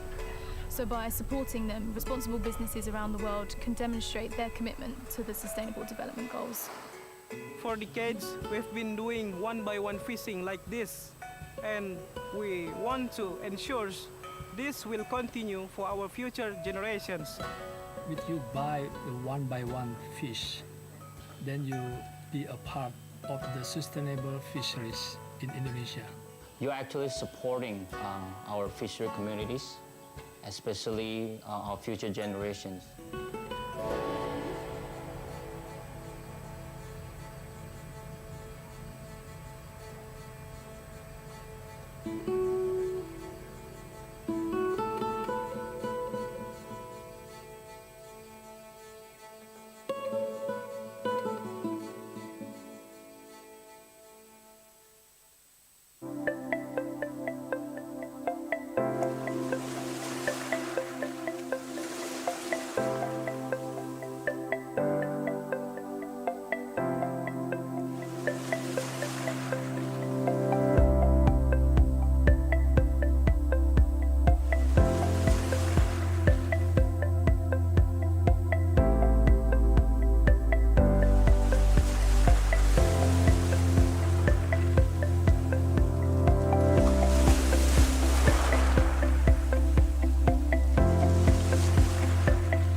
Indonesia terletak di antara Samudra Pasifik dan Samudra Hindia. Dihubungkan oleh perairan teritorial dan kepulauan, dikenal sangat kaya akan sumber daya ikan, termasuk tuna. Kondisi geografis ini memiliki potensi ekonomi bagi Indonesia yang memiliki penduduk lebih dari 275,5 juta jiwa. 12,01 juta ton per tahun adalah potensi perikanan Indonesia di laut yang terdiri dari komoditas perikanan penting dengan jumlah tangkapan yang diperbolehkan sebesar 8,6 juta ton per tahun. 1.490.637 ton adalah nilai produksi tuna, cakalang, dan tongkol pada tahun 2022 dengan nilai ekspor mencapai 194.724 ton dengan nilai 960.266 dolar Amerika yang didominasi oleh spesies tuna. Jumlah armada penangkapan tuna Indonesia tahun 2022 mencapai 420.000 unit dan nelayan tuna tercatat mencapai 1,7 juta nelayan. Tuna merupakan kelompok jenis ikan yang beruaya jauh dan beruaya terbatas antara ZEEI dan laut lepas. Untuk itu, pengelolaan sumber daya tuna harus dikelola secara bersama antar negara melalui organisasi-organisasi pengelolaan perikanan regional. Indonesia telah menjadi negara anggota RFMO ditandai dengan diratifikasinya Konvensi Indian Ocean Tuna Commission atau IOTC pada tahun 2007, Commission for the Conservation of Southern Bluefin Tuna atau CCSBT pada tahun 2008, dan Western and Central Pacific Fisheries Commission atau WCPFC pada tahun 2013. Sedangkan untuk Inter-American Tropical Tuna Commission atau IATTC, Indonesia tercatat sebagai negara kerjasama non-anggota sejak tahun 2013. Untuk mendapatkan hak memanfaatkan tuna di area konvensi RFMO, maka kapal penangkap dan pengangkut ikan harus memiliki izin melakukan penangkapan ikan dan terdaftar di RFMO terkait. Dalam rangka menjaga keberlanjutan dan pemulihan status stok tuna dan spesies sejenis tuna, masing-masing RFMO mengatur tindakan pengendalian hasil tangkapan ikan berupa kuota dan catch limit. Dalam rangka mendukung pengelolaan sumber daya ikan tuna di RFMO, Indonesia melakukan beberapa upaya, antara lain dengan mempromosikan tata kelola perikanan tuna yang berkelanjutan dan bertanggung jawab melalui menerapkan PIT sebagai implementasi ekonomi biru di sektor kelautan dan perikanan, menyusun dan melaksanakan dokumen rencana pengelolaan perikanan tuna, cakalang, dan tongkol atau RPP TCT sebagai upaya untuk menjamin keberlanjutan sumber daya tuna dan spesies sejenis tuna. Melaksanakan protokol atau tata kelola perikanan tuna berkelanjutan di wilayah perairan kepulauan melalui penyusunan harvest strategi yang telah ditandatangani oleh Bapak Menteri Kelautan dan Perikanan dan diluncurkan pada tanggal 9 Juni 2023 bertepatan dengan peringatan World Ocean Day. Melindungi daerah pemijahan dan pengasuhan atau spawning and nursery ground untuk perikanan tuna di WPPN RI 714, melakukan perbaikan data melalui pelaksanaan elektronik logbook, pemantauan di atas kapal perikanan atau observer on board, melakukan review metodologi estimasi hasil tangkapan di IOTC, serta aktif dalam kerjasama ilmiah di RFMO. Perbaikan data tersebut berguna sebagai dasar untuk pembagian alokasi kuota tuna yang lebih adil untuk Indonesia. Upaya dalam penguatan diplomasi Indonesia di tingkat regional melalui partisipasi aktif sebagai pimpinan sidang untuk beberapa komite dan kelompok kerja di RFMO, dan melakukan sinergi dan koordinasi dengan kementerian dan lembaga, Komnas, Kajiskan, perguruan tinggi, dan stakeholder terkait, serta negara-negara lain yang memiliki kepentingan bersama untuk memperkuat diplomasi Indonesia di tingkat regional.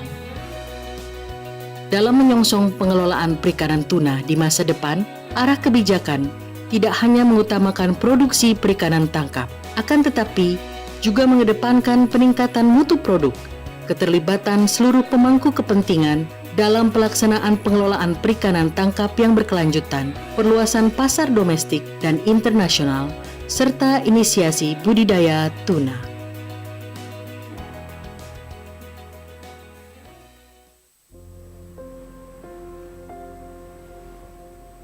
Saya memancing, penting buat saya. Lantaran memancing dia yang bikin hidup untuk saya.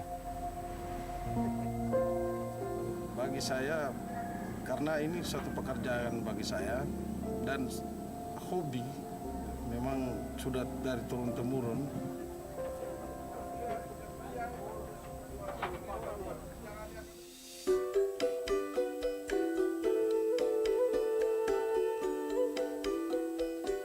The water area in Indonesia cover up about 4 times the land area. We even have a song about our ancestors are being fishermen.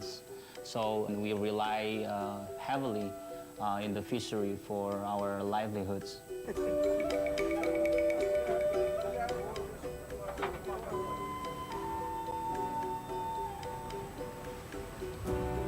One-by-one fishing is catching one fish with using one hook, one at a time. Ketika saya memancing, saya gunakan satu pancing untuk satu ikan. Untuk mancing satu persatu ini banyak keuntungannya. Satu hal, dalam kualitas ikan itu dia baik dan dia itu ramah lingkungan.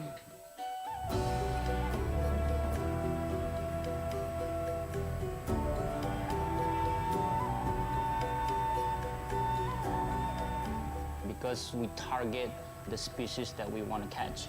It has a really small bycatch. Cara tangkap ini yang paling ramah lingkungan dan dapat memberikan dampak positif terhadap perekonomian masyarakat dan keberlanjutan dari alam bawah laut kita.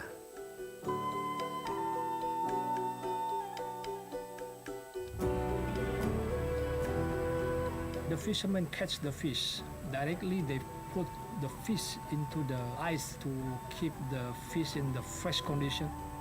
Within 1 or 2 days, they're going to come back to the port, either freeze it or directly go to the canning factory.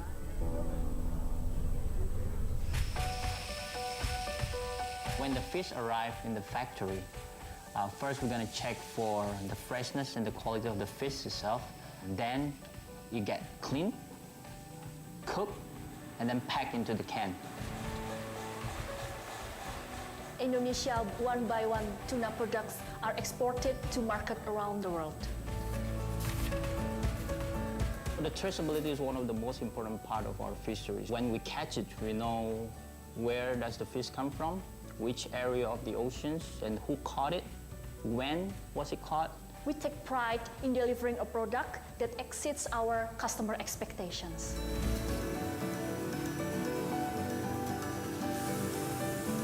About 7 million of our Indonesian people are working directly in the fisheries and in aquaculture.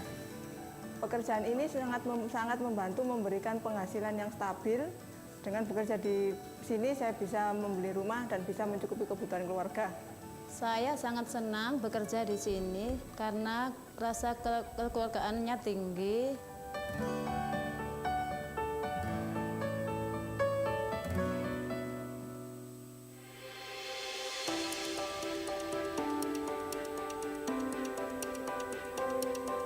Indonesia's pollen line and handline tuna fisheries have been on a journey since 2014 to achieve the Marine Stewardship Council certification. The ultimate goal is to demonstrate the value that a well-managed fishery can bring to the coastal communities here in Indonesia. It's really the fishing community that depend upon this resource that are at the heart of our work. We want to make sure that they're recognised and rewarded for their environmental stewardship.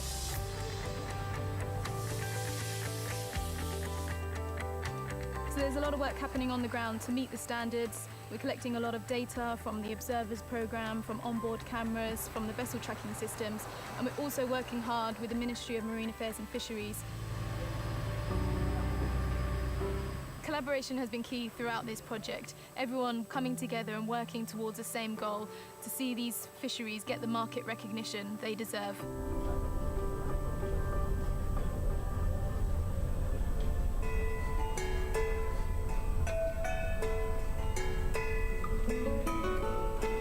Fisheries are low impact and so closely connected to the communities here in Indonesia. They contribute to a number of the United Nations Sustainable Development Goals.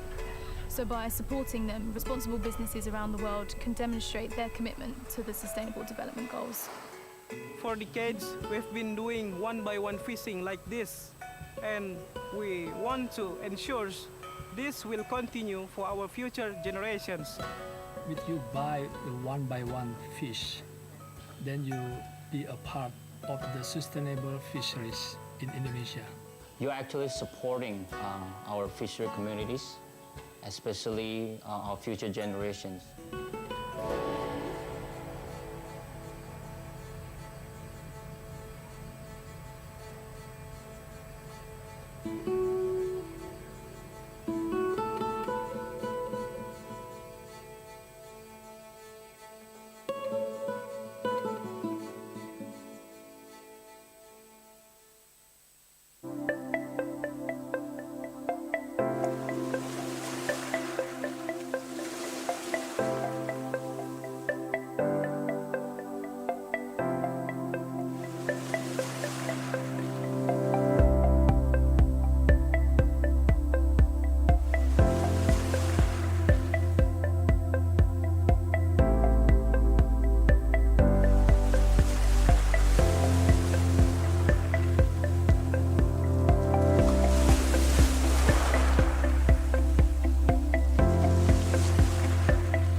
Indonesia terletak di antara Samudra Pasifik dan Samudra Hindia. Dihubungkan oleh perairan teritorial dan kepulauan, dikenal sangat kaya akan sumber daya ikan, termasuk tuna. Kondisi geografis ini memiliki potensi ekonomi bagi Indonesia yang memiliki penduduk lebih dari 275,5 juta jiwa. 12,01 juta ton per tahun adalah potensi perikanan Indonesia di laut yang terdiri dari komoditas perikanan penting dengan jumlah tangkapan yang diperbolehkan sebesar 8,6 juta ton per tahun. 1.490.637 ton adalah nilai produksi tuna, cakalang, dan tongkol pada tahun 2022 dengan nilai ekspor mencapai 194.724 ton dengan nilai 960.266 dolar Amerika yang didominasi oleh spesies tuna. Jumlah armada penangkapan tuna Indonesia tahun 2022 mencapai 420.000 unit dan nelayan tuna tercatat mencapai 1,7 juta nelayan. Tuna merupakan kelompok jenis ikan yang beruaya jauh dan beruaya terbatas antara ZEEI dan laut lepas. Untuk itu, pengelolaan sumber daya tuna harus dikelola secara bersama antar negara melalui organisasi-organisasi pengelolaan perikanan regional. Indonesia telah menjadi negara anggota RFMO, ditandai dengan diratifikasinya Konvensi Indian Ocean Tuna Commission atau IOTC pada tahun 2007, Commission for the Conservation of Southern Bluefin Tuna atau CCSBT pada tahun 2008, dan Western and Central Pacific Fisheries Commission atau WCPFC pada tahun 2013. Sedangkan untuk Inter-American Tropical Tuna Commission atau IATTC, Indonesia tercatat sebagai negara kerjasama non-anggota sejak tahun 2013. Untuk mendapatkan hak memanfaatkan tuna di area konvensi RFMO, maka kapal penangkap dan pengangkut ikan harus memiliki izin melakukan penangkapan ikan dan terdaftar di RFMO terkait.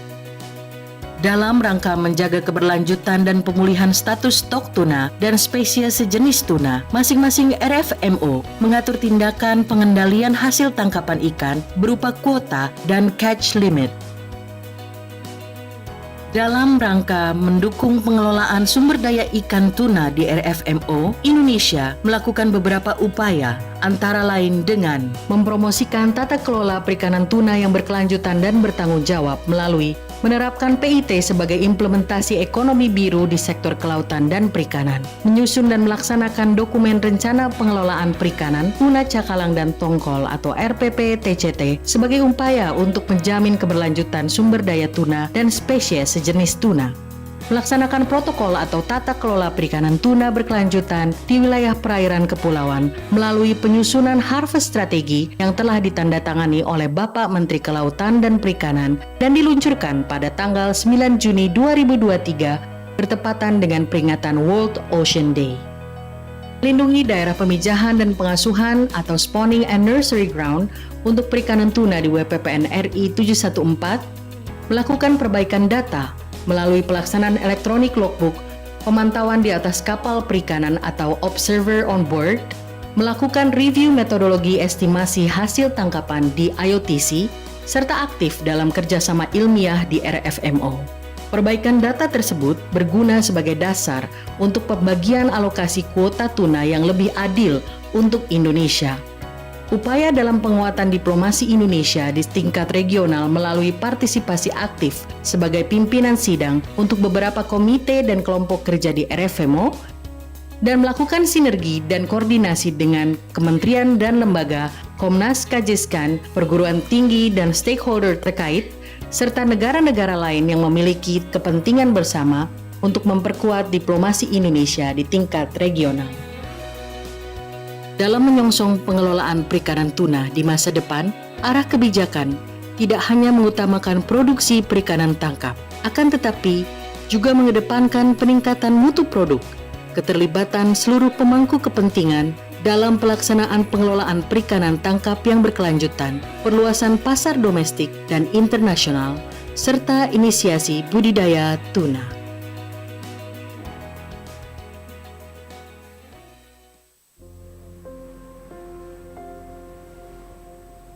Saya memancing, penting buat saya. Antara memancing dia yang bikin hidup untuk saya.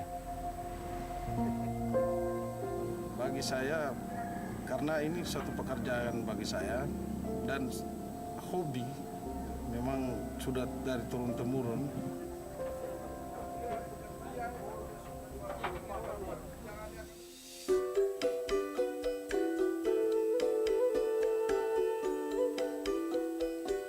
The water area in Indonesia cover up about 4 times the land area.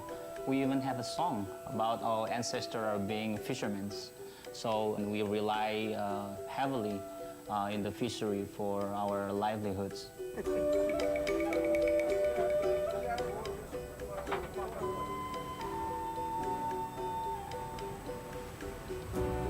One-by-one fishing is catching one fish with using one hook, one at a time. Ketika saya memancing, saya gunakan satu pancing untuk satu ikan.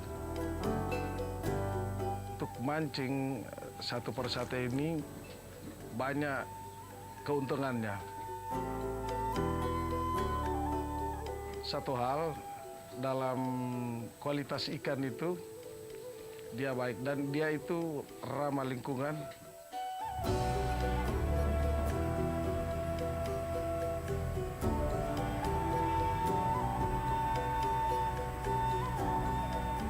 Because we target the species that we want to catch. It has a really small bycatch.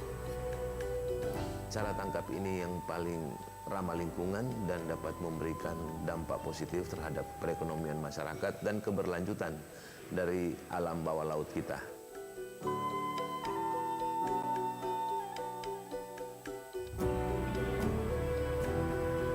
the fishermen catch the fish, directly they put the fish into the ice to keep the fish in the fresh condition.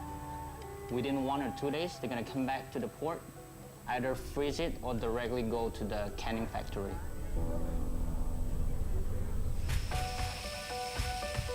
When the fish arrive in the factory, first we're gonna check for the freshness and the quality of the fish itself. Then you get cleaned, cooked, and then packed into the can. Indonesia one by one tuna products are exported to market around the world. The traceability is one of the most important part of our fisheries. When we catch it, we know where does the fish come from, which area of the oceans, and who caught it, when was it caught. We take pride in delivering a product that exceeds our customer expectations.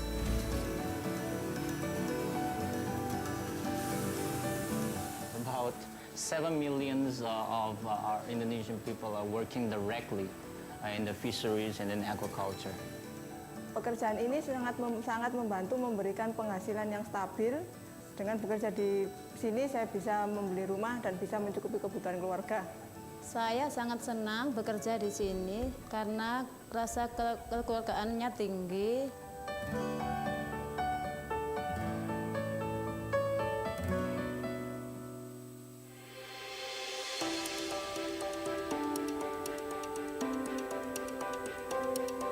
Indonesia's pollen line and handline tuna fisheries have been on a journey since 2014 to achieve the Marine Stewardship Council certification. The ultimate goal is to demonstrate the value that a well-managed fishery can bring to the coastal communities here in Indonesia. It's really the fishing community that depend upon this resource that are at the heart of our work. We want to make sure that they're recognised and rewarded for their environmental stewardship.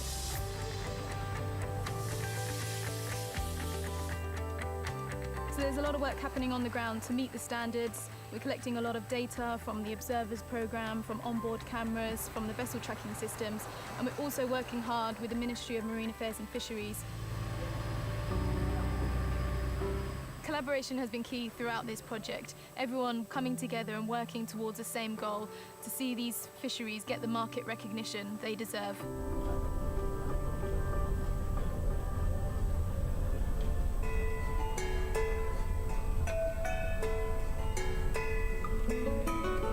Because the fisheries are low impact and so closely connected to the communities here in Indonesia, they contribute to a number of the United Nations Sustainable Development Goals.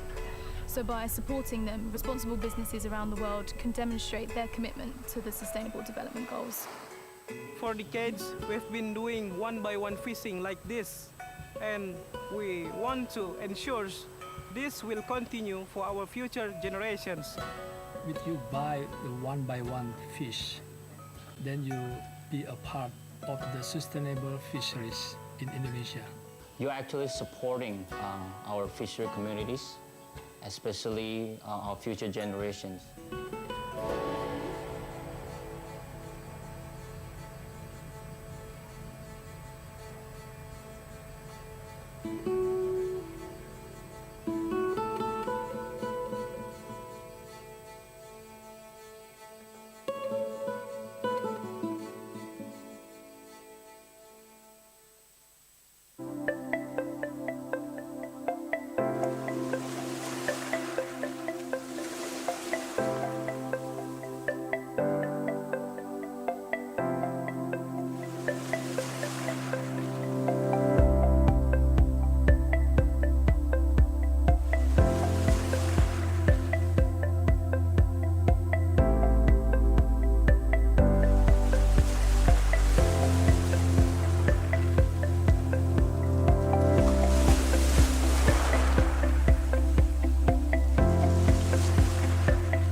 Indonesia terletak di antara Samudra Pasifik dan Samudra Hindia.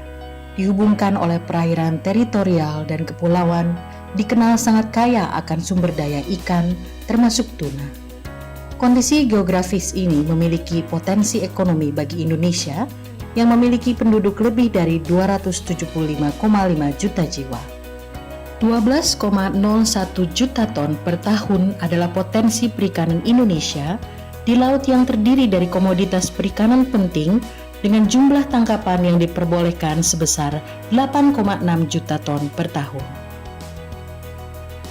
1.490.637 ton adalah nilai produksi tuna, cakalang, dan tongkol pada tahun 2022 dengan nilai ekspor mencapai 194.724 ton dengan nilai 960.266 dolar Amerika yang didominasi oleh spesies tuna. Jumlah armada penangkapan tuna Indonesia tahun 2022 mencapai 420.000 unit dan nelayan tuna tercatat mencapai 1,7 juta nelayan. Tuna merupakan kelompok jenis ikan yang beruaya jauh dan beruaya terbatas antara ZEEI dan laut lepas. Untuk itu, pengelolaan sumber daya tuna harus dikelola secara bersama antar negara melalui organisasi-organisasi pengelolaan perikanan regional. Indonesia telah menjadi negara anggota RFMO ditandai dengan diratifikasinya Konvensi Indian Ocean Tuna Commission atau IOTC pada tahun 2007, Commission for the Conservation of Southern Bluefin Tuna atau CCSBT pada tahun 2008, dan Western and Central Pacific Fisheries Commission atau WCPFC pada tahun 2013. Sedangkan untuk Inter-American Tropical Tuna Commission atau IATTC, Indonesia tercatat sebagai negara kerjasama non-anggota sejak tahun 2013. Untuk mendapatkan hak memanfaatkan tuna di area konvensi RFMO, maka kapal penangkap dan pengangkut ikan harus memiliki izin melakukan penangkapan ikan dan terdaftar di RFMO terkait. Dalam rangka menjaga keberlanjutan dan pemulihan status stok tuna dan spesies sejenis tuna, masing-masing RFMO mengatur tindakan pengendalian hasil tangkapan ikan berupa kuota dan catch limit.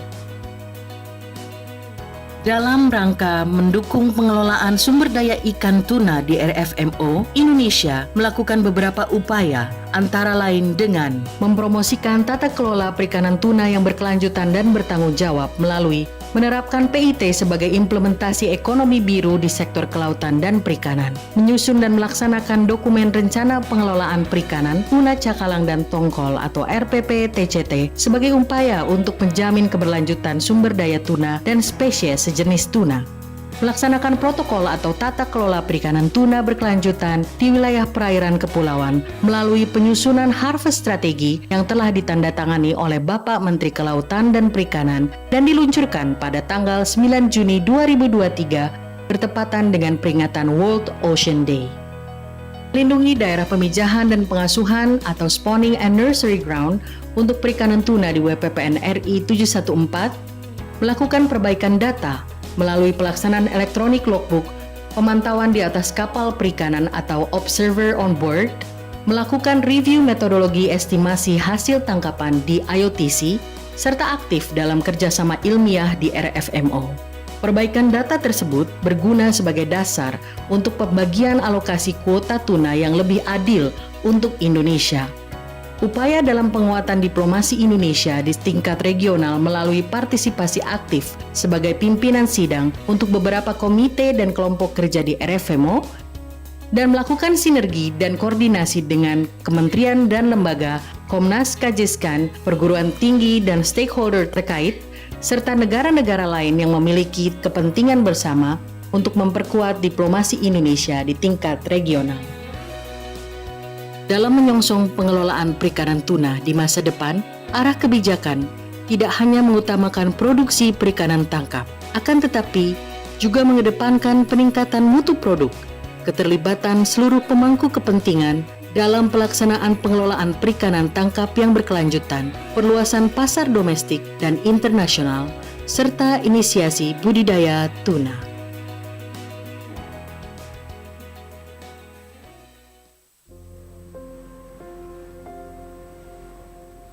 Saya memancing, penting buat saya. Dan memancing dia yang bikin hidup untuk saya. Bagi saya, karena ini suatu pekerjaan bagi saya dan hobi, memang sudah dari turun-temurun.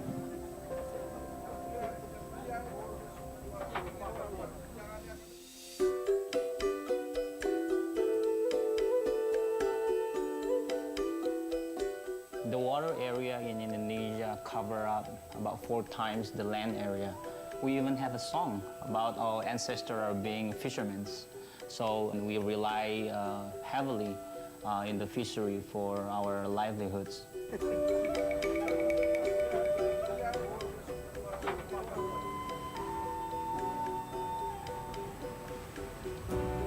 One-by-one fishing is catching one fish with using one hook, one at a time. Ketika saya memancing, saya gunakan satu pancing untuk satu ikan. Untuk mancing satu persatu ini banyak keuntungannya.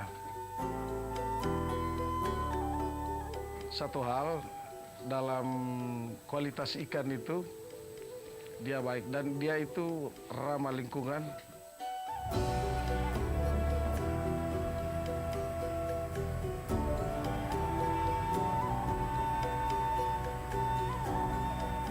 Because we target the species that we want to catch. It has a really small bycatch.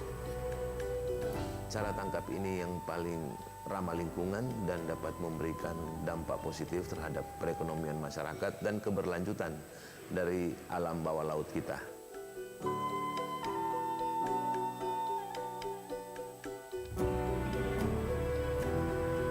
The fishermen catch the fish. Directly they put the fish into the ice to keep the fish in the fresh condition. Within 1 or 2 days, they're going to come back to the port, either freeze it or directly go to the canning factory.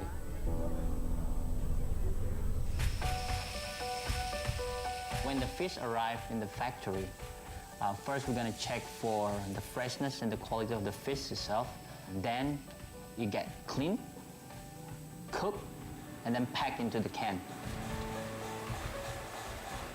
Indonesia one-by-one tuna products are exported to market around the world.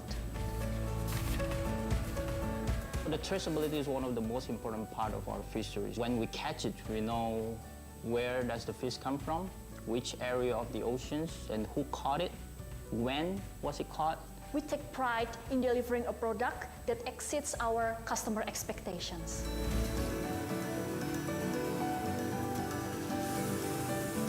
About 7 million of our Indonesian people are working directly in the fisheries and in aquaculture. Pekerjaan ini sangat membantu memberikan penghasilan yang stabil.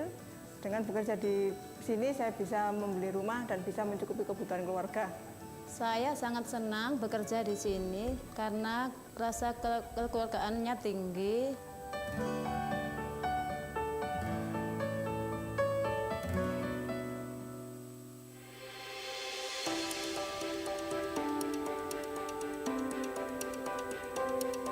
Indonesia's pollen line and handline tuna fisheries have been on a journey since 2014 to achieve the Marine Stewardship Council certification.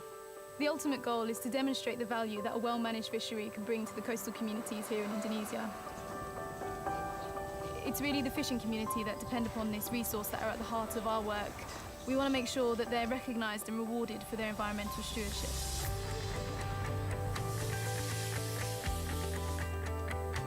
So there's a lot of work happening on the ground to meet the standards. We're collecting a lot of data from the Observers Programme, from onboard cameras, from the vessel tracking systems, and we're also working hard with the Ministry of Marine Affairs and Fisheries. Collaboration has been key throughout this project. Everyone coming together and working towards the same goal, to see these fisheries get the market recognition they deserve.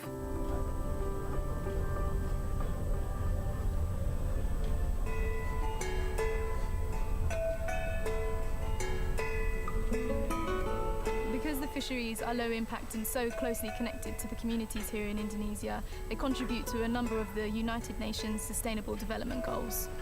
So by supporting them, responsible businesses around the world can demonstrate their commitment to the Sustainable Development Goals. For decades, we've been doing one-by-one fishing like this, and we want to ensure this will continue for our future generations. If you buy the one-by-one fish, then you be a part of the sustainable fisheries in Indonesia. You're actually supporting our fishery communities, especially our future generations.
Indonesia terletak di antara Samudra Pasifik dan Samudra Hindia.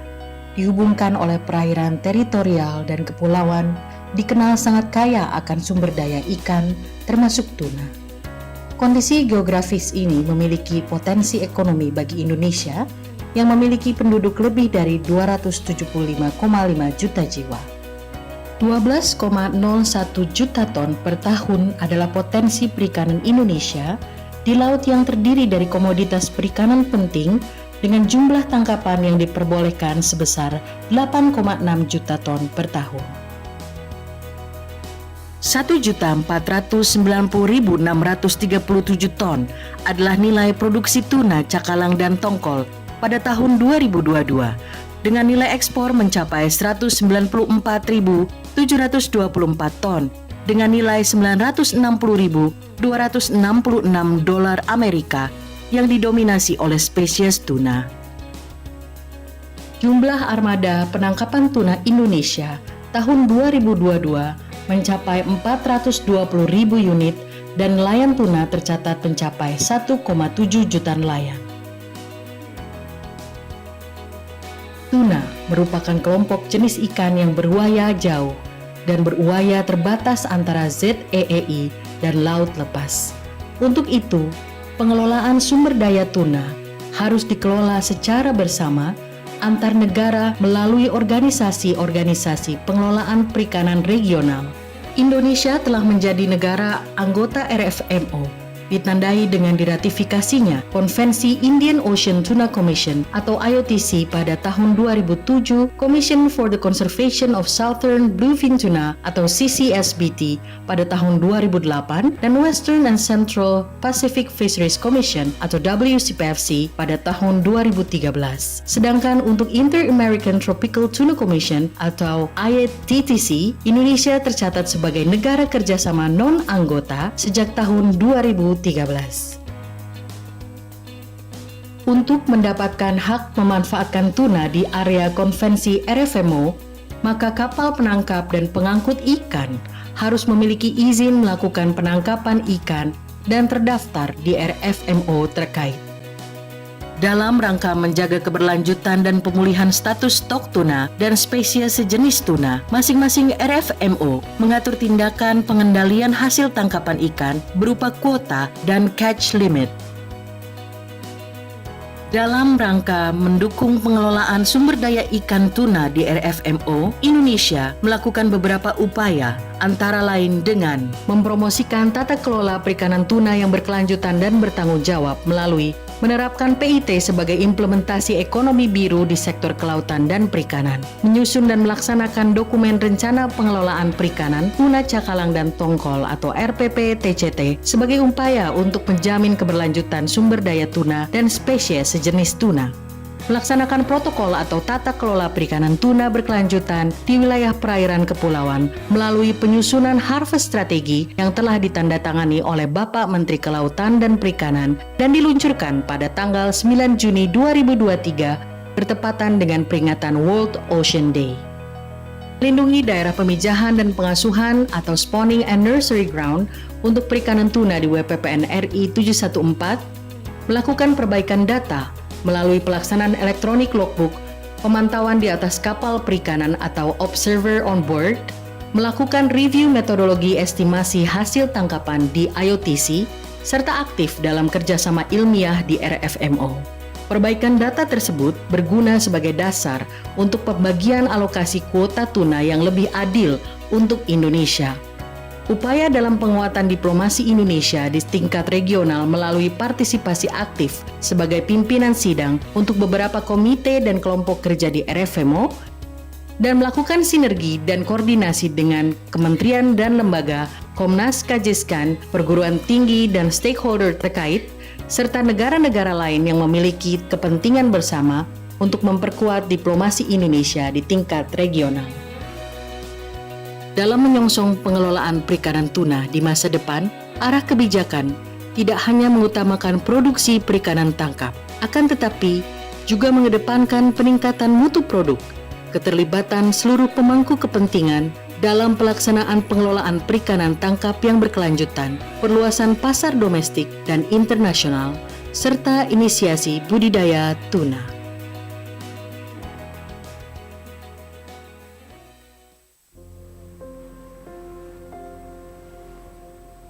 Saya memancing, penting buat saya. Antara memancing dia yang bikin hidup untuk saya. Bagi saya, karena ini suatu pekerjaan bagi saya dan hobi, memang sudah dari turun-temurun.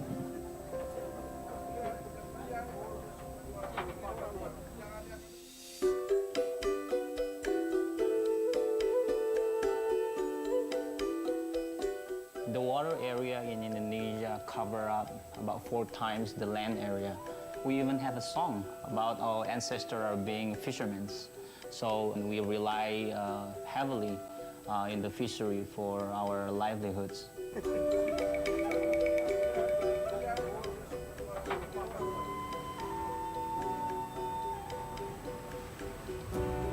One-by-one fishing is catching one fish with using one hook, one at a time. Ketika saya memancing, saya gunakan satu pancing untuk satu ikan. Untuk mancing satu persatu ini banyak keuntungannya. Satu hal, dalam kualitas ikan itu dia baik dan dia itu ramah lingkungan.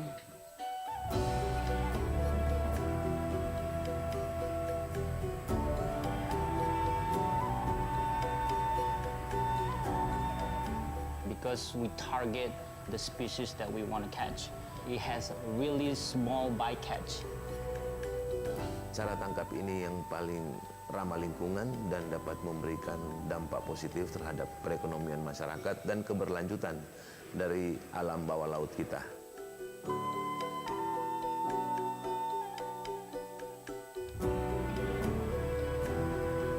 The fishermen catch the fish. Directly they put the fish into the ice to keep the fish in the fresh condition.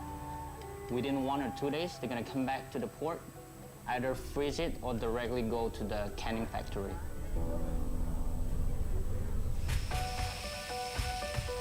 When the fish arrive in the factory, first we're gonna check for the freshness and the quality of the fish itself.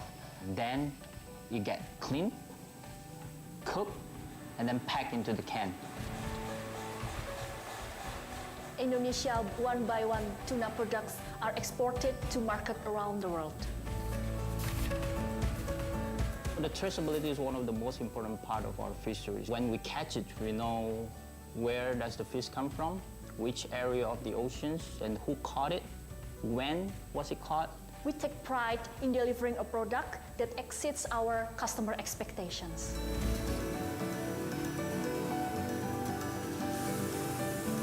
About 7 million of our Indonesian people are working directly in the fisheries and in aquaculture.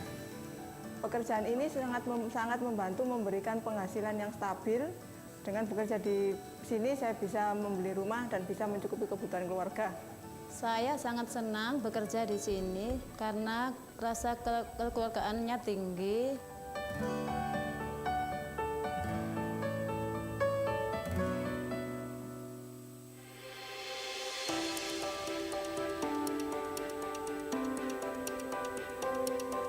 Indonesia's pollen line and handline tuna fisheries have been on a journey since 2014 to achieve the Marine Stewardship Council certification.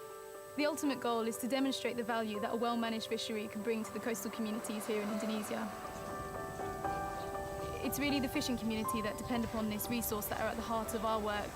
We want to make sure that they're recognised and rewarded for their environmental stewardship.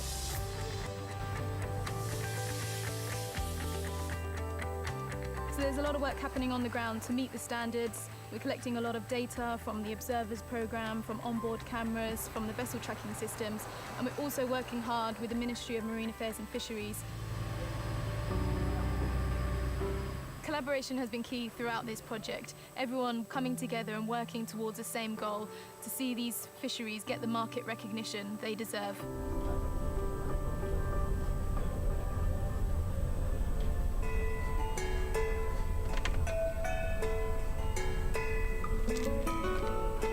Fisheries are low impact and so closely connected to the communities here in Indonesia, they contribute to a number of the United Nations Sustainable Development Goals. So by supporting them, responsible businesses around the world can demonstrate their commitment to the Sustainable Development Goals. For decades, we've been doing one-by-one fishing like this, and we want to ensure this will continue for our future generations. If you buy the one-by-one fish, then you be a part of the sustainable fisheries in Indonesia. You're actually supporting our fishery communities, especially our future generations.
Distinguished guests, ladies and gentlemen, welcome back to Tuna Talks 2024.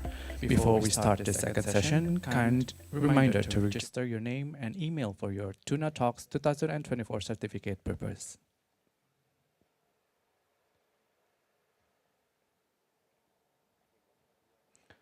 Dr. Irfan Yulianto currently works at Rekam Foundation and IPB University for over 20 years, Dr. Irfan embellished his works with research in fisheries, marine biology, and environmental and conservation sciences. His long list of publication and two international peer-reviewed papers is known for enriching the perspective and analysis of Fisheries Research Center of Indonesia's research. Distinguished guests, ladies and gentlemen, Dr. Irfan Yulianto.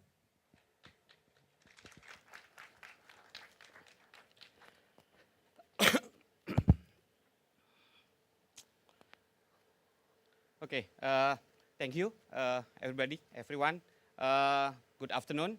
I would like to present the lesson learned of the development of crowd data crawling, or we call as CDC, for the fisheries big data. This is a collaboration between several institutions, Rekam Nusantara Foundation, IPB University, and also research agency, National Research Agency.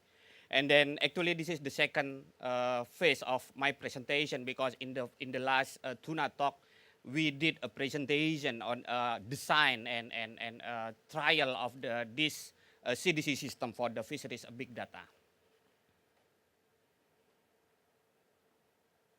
So this system actually developed based on the opportunity of limitation of fisheries data in Indonesia, and then it is needed to employ a couple of technology and then involvement of local community to address the limitation, and then we use this approach to address all of these things, and then to improve the fisheries data and fisheries management in Indonesia.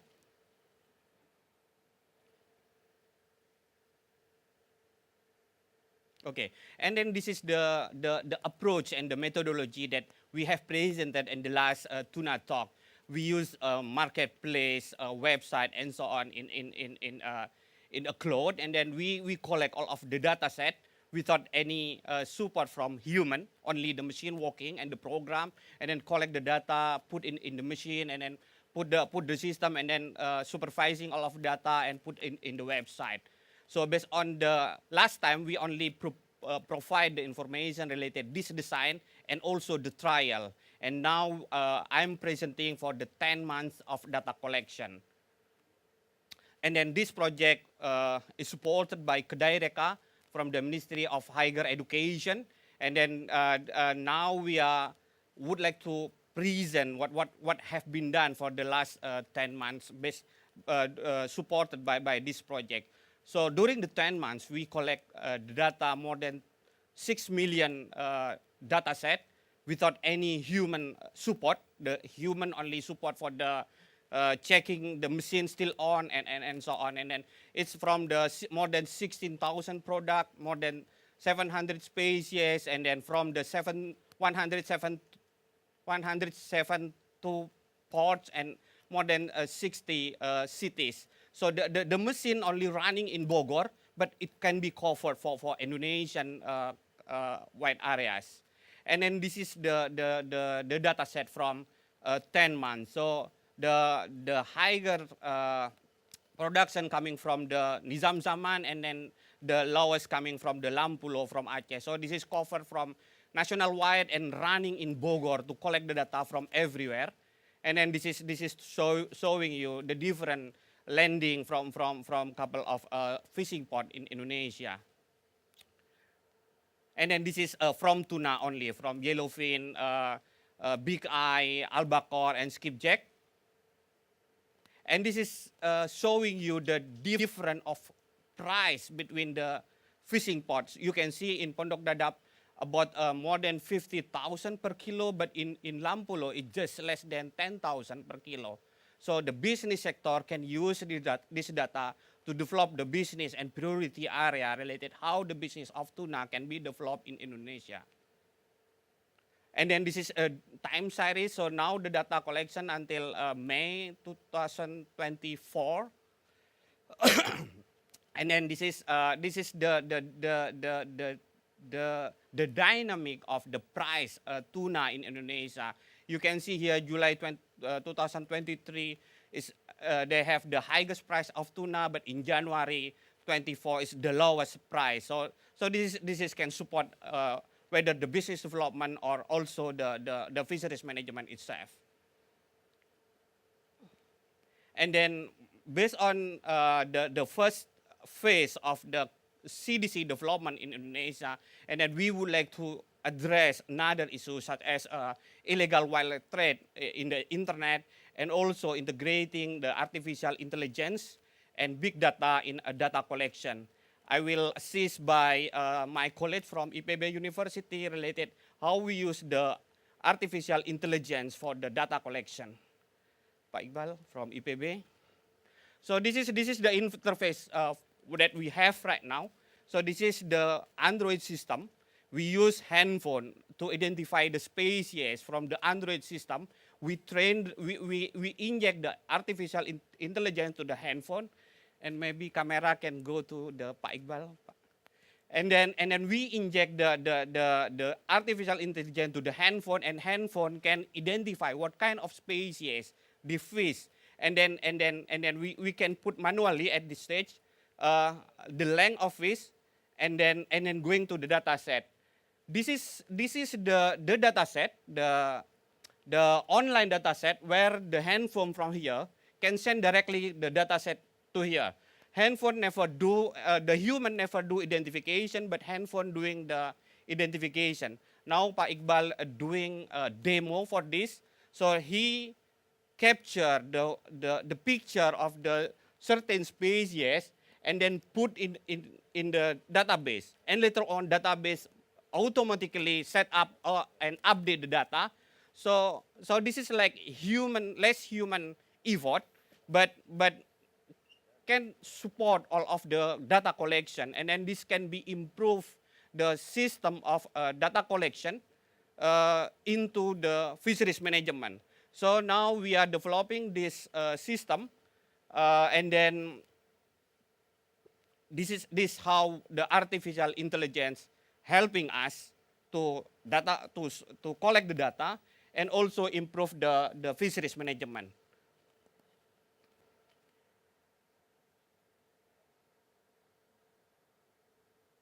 So this is also our text in the last Tuna Talk in Bali. So data collection will be never-ending story. So there is need of human advanced technology, artificial intelligence, and so on, as well as a community, not only researcher, not only university, but also local community to support data collection and then to improve sustainable fisheries management. I think that's all. Thank you.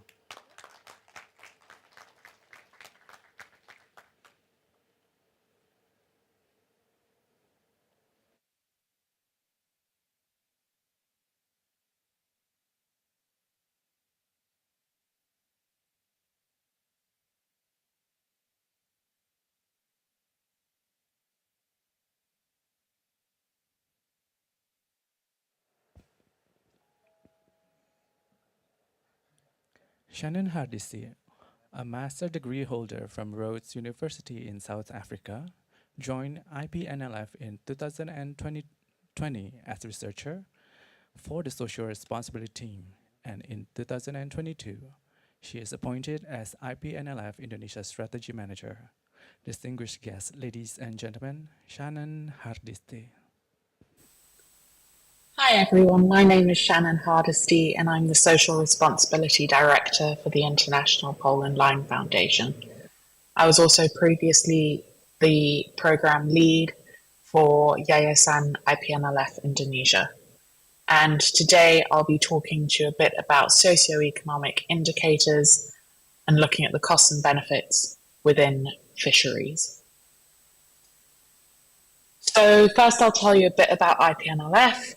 Then I'll talk to you about social ecological systems. Then I'll link it to socioeconomic indicators.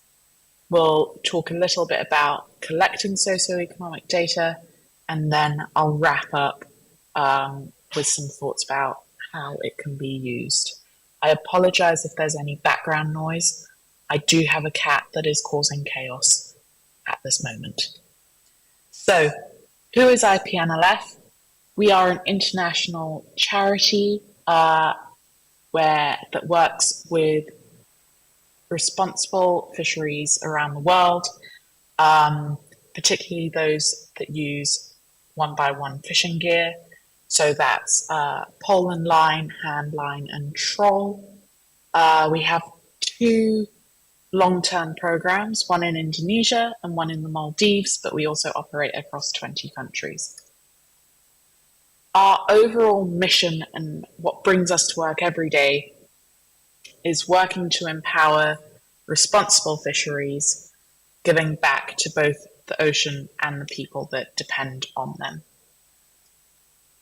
But bringing it to today, I'm going to start by talking about social ecological systems, and there are 2 reasons for this.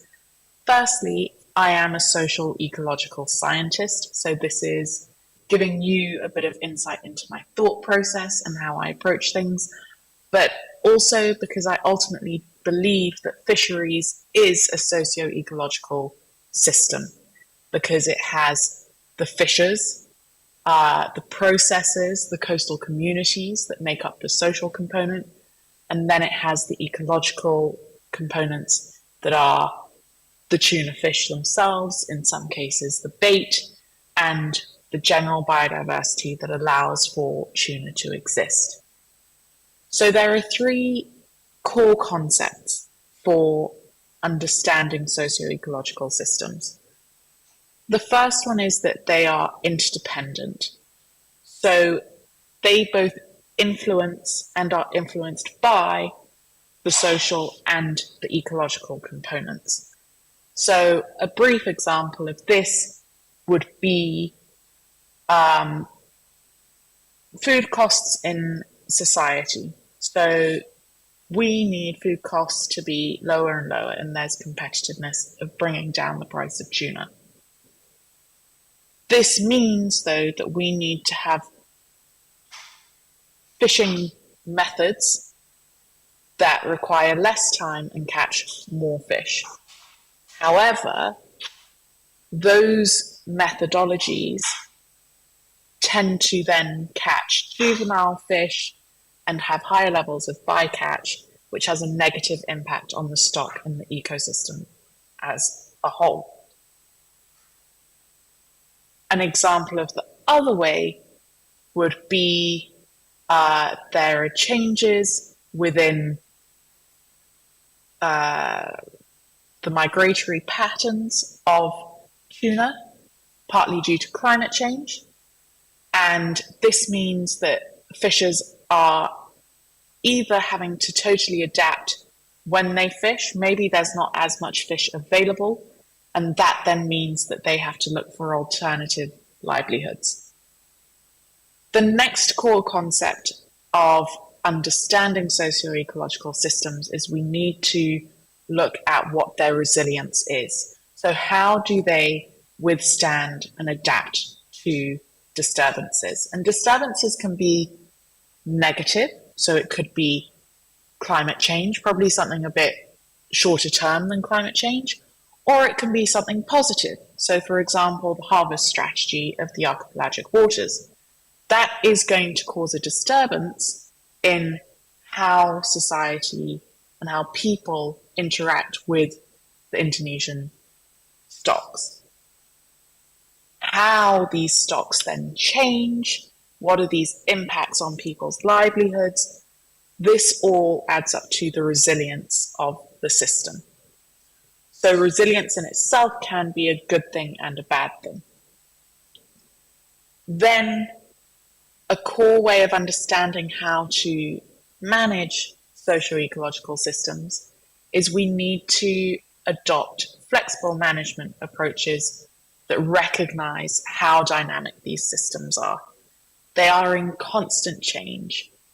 And so we need to have governance systems that are set up to allow for that reflective and adaptive approach to management. Some of the challenges that are faced within socio-ecological, systems include unsustainable resource use. So a core one here would be overfishing. That then reduces and threatens the resilience of the ecosystem and the well-being of the communities that depend on it. Like I mentioned, climate change, we are actually seeing in the Mediterranean, for the first time ever, tuna is available year-round. There are also tuna stocks and certain species being found further and further north. So there are industries changing around that. Then governance issues. Socio-ecological systems are complex. So it means that they are unpredictable. There aren't necessarily clear behaviors. So a governance system needs to have these structures that allow for this complexity. But as in any governance system, there will be conflicting interests, those of the fishers, those of politicians, those of private sector. And within that, there will be power dynamics that potentially hinder the effective management of these systems.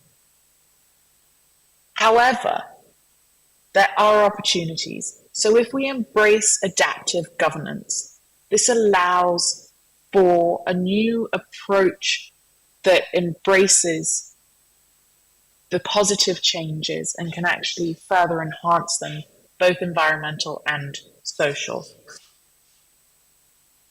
Acknowledging the social and ecological components of a system means that we can really empower community engagement and we can integrate different knowledge systems into how we interact and manage our resources. And finally, I won't go into this one, but it does allow for transdisciplinary research and it allows for collaborative approaches that facilitate holistic understanding and management of these systems. So our fisheries are social ecological systems. So where does socioeconomics come into it? Well, economics are very closely linked to society. It's one way of understanding, of predicting, of measuring societal change. So socioeconomic activities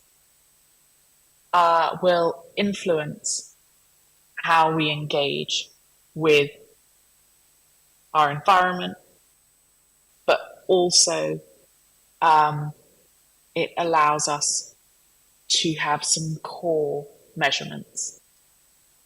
So examples of linkages, I've already spoken about some of the economic activity, so demands for lower food prices, particularly of tuna, can lead to natural resource depletion.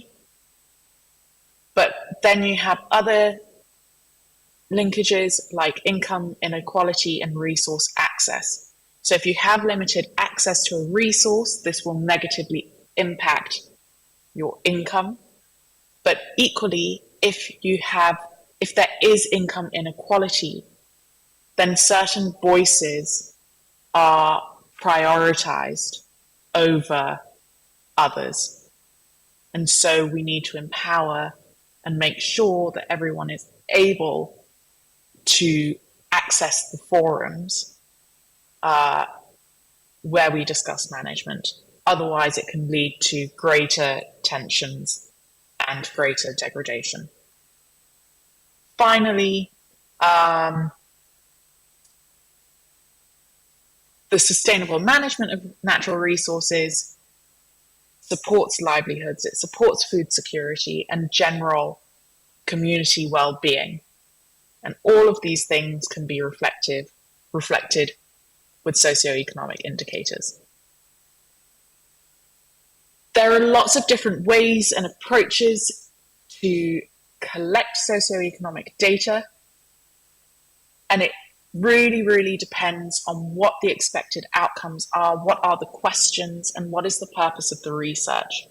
So if you're conducting research over a smaller geographical area or like one particular community, you can get more involved with participatory methods. You can get involved with focus groups. But if you need to have a large amount of data over a large area, you might go for something like surveys and questionnaires. What really is beneficial is using mixed method approaches. So using sometimes surveys and supplementing it with longer term participatory methods, using citizen science, etc.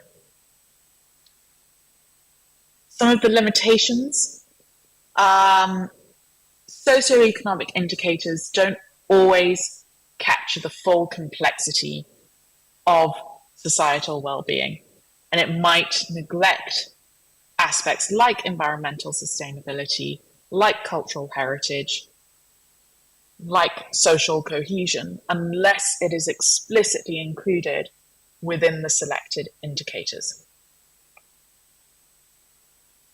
There are sometimes data quality issues, and the reliability and accuracy can vary across regions. It can be impacted by seasonality, and that can potentially lead to discrepancies in inaccuracies for the indicator measures.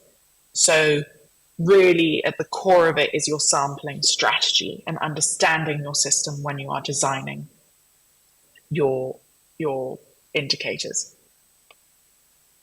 They also mainly focus on economic impact. They don't always include other dimensions like gender equality and social justice. So those have to be actively included. The benefits is that when we do have these solid data, it can provide valuable insights for policymakers, both for the evaluation of the policies as well as looking at future development and future strategies. It is great for monitoring progress, particularly of programs that maybe have less tangible impacts. So this is one way of measuring it. It also allows for comparative analysis across regions, countries, time periods, allowing for a certain amount of benchmarking. So I realize I'm over time, but I'm just going to finish by saying that I hope that you sort of got some taste of how important these indicators are in understanding complex social ecological systems. But whilst they do offer valuable insights, it has to be complemented with qualitative assessments and contextual understanding. But if we leverage them effectively, then we can actually work towards inclusive, sustainable, and equitable governance and policies. Thank you so much for listening to me. Thank you for giving me the opportunity to give this talk. I hope that you have a little flavor of some of my passion and feel free to reach out to me. Thank you.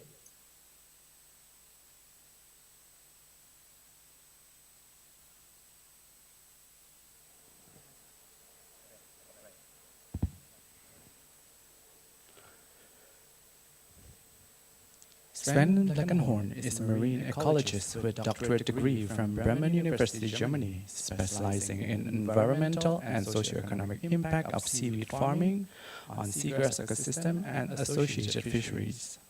Sven has been working with Fair Trade USA since 2015, supporting clients pursuing Fair Trade certification for capture fisheries, as well as aquaculture in the region of between East Africa and Oceania.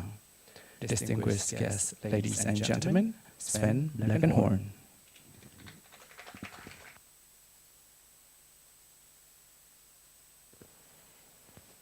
Thank you very much for the introduction.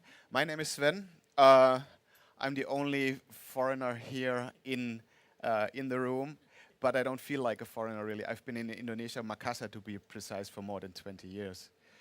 I've been asked to talk a little bit about the future of certification in tuna fisheries. My background is Fairtrade USA. We'll come up a little bit to that. But in general, I want to take you through a quick 10 minutes or so journey through certification in general. Hello?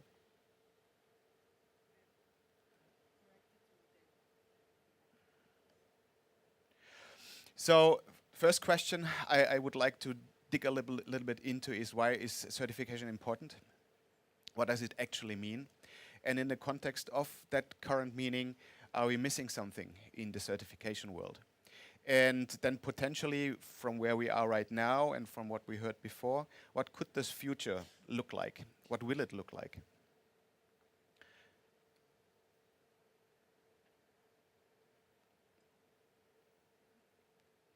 So why is certification important?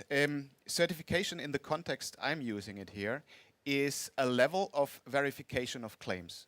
So if a fishery is claiming we are sustainable, then somebody from the outside, a third-party independent assessor, comes in, looks at those data claims, talks to people, looks at data, and then verifies if those data claims are true or not. If they are true, you get certified.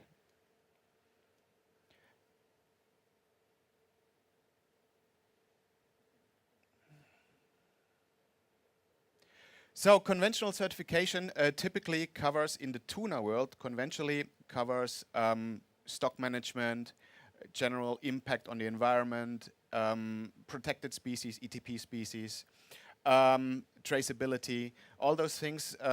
Certification schemes can very, very well cover and verify. And that's more and more important for export markets. Verification in tuna fisheries are, unfortunately, I must say, almost entirely driven by export markets. If you want to get into the US, you need to be certified. If you want to get into the European Union, you need to be certified. And not just go into, but also to maintain your market access. If you're not certified or on your way towards certification, then international buyers, they might just say, okay, you can't provide it, then we look somewhere else for tuna. So that provides a very, very strong incentive, really, for the industry to participate in fishery improvement projects that work towards fishery certification, because otherwise they would lose their markets. And that system actually works really, really well, no doubt.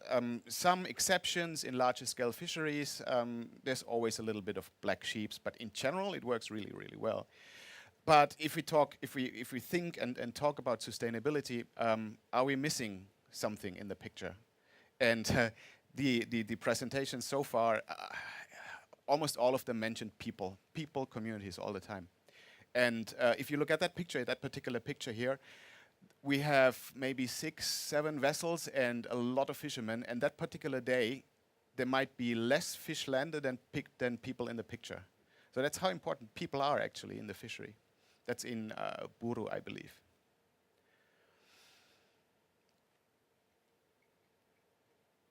So exactly what about the people who catch and also process tuna? Very, very important also for the export markets. They ask questions. Is there child labor? Is there forced labor in the fishery? Is there any discrimination? Are people harassed, or are people beaten on vessels? Can they not leave the vessels, like we often hear from Taiwanese fleets, right, where you have Indonesian fishermen who cannot leave the harbor and slaves, essentially. How are the working conditions? Are people getting enough food, nutritious food? Is the vessel clean, and so forth? Are people paid fairly, not just the fishers, but also in processing? Are they being paid what they've been promised? Can fishers and workers come together and form associations and express if they have any concerns, or do they live in fear of retaliation if they complain about something? And also, do fishing communities, villages, have access to basic services like education, healthcare, transportation, communication?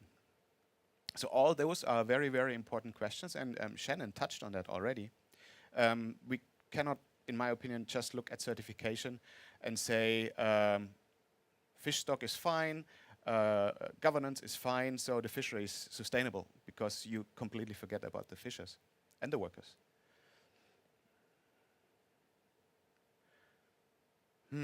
Somebody, okay.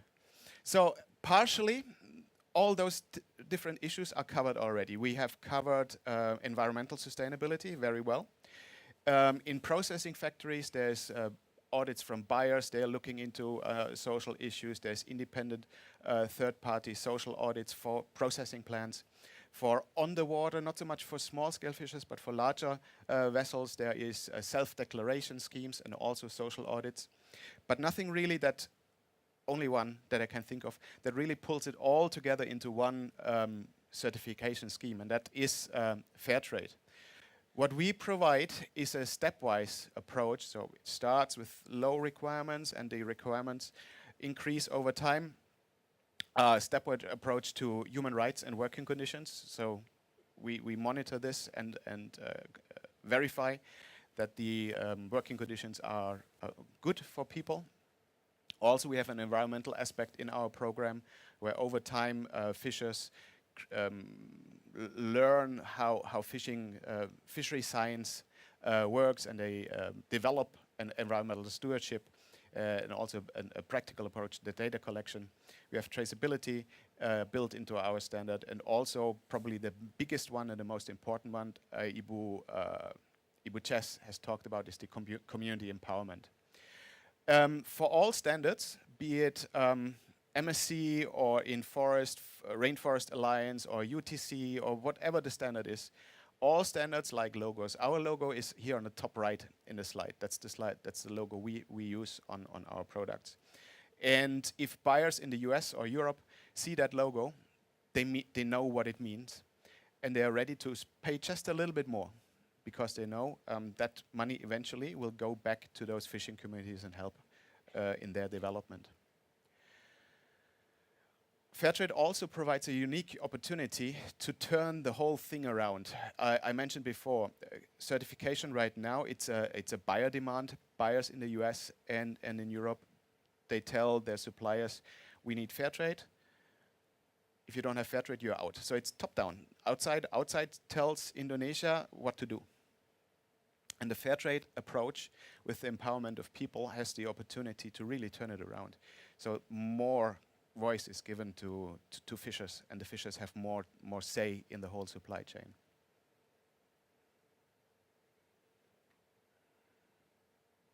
Come on, somebody, yeah. What could or what will the future look like? That's not just for Fairtrade, but I think across all different certifications that are out there. What we will see, much better digital data integration, data collection, integration of data, integration between social and environmental data, making those data available for audits. That makes audits much cheaper, because there's not so much travel involved. Data verification is much easier if you have digital files rather than going through, work contracts, so many. So that's something that will definitely happen in the next 3 to 5 years. We'll see massive improvements, I believe. Also, what will happen is a cross-recognition between standards, so that you have 2 standards working together, and if they see a match between their requirements, then you get, essentially with one audit, you get 2 certificates. It's not that easy, but things like that will happen more and more. And also, what I believe, everybody's looking into ways to have better storytelling. All what we heard from IPLNF before, from MDPI before, it's all a great story. But how to make the story, what the fishers are doing, what the organizations, what the Tuna Consortium is doing, making that story, those stories available to consumers or to buyers. Because right now, mostly they're looking at numbers. There's a website, fisheryprogress.org. You get a rating for your FIP, ABC, and that's all what people are interested right now, the buyers. However, storytelling, I think, should have a much bigger role, and it will have in the future. And hopefully all this leads to eventually more fishing communities being actually the driver in their own car and not just a passenger. Thank you very much.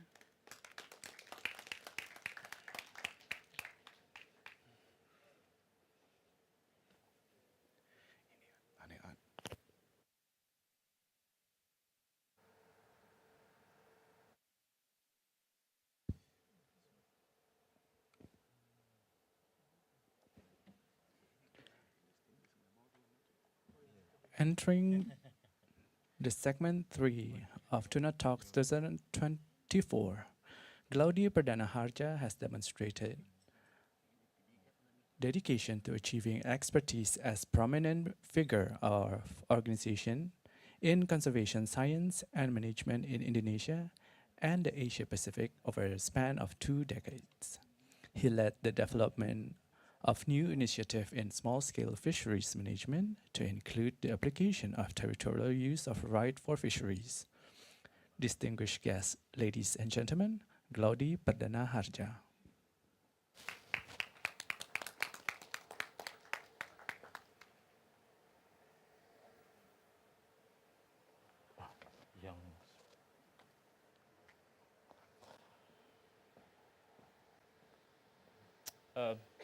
Hello everyone. Thank you for this opportunity.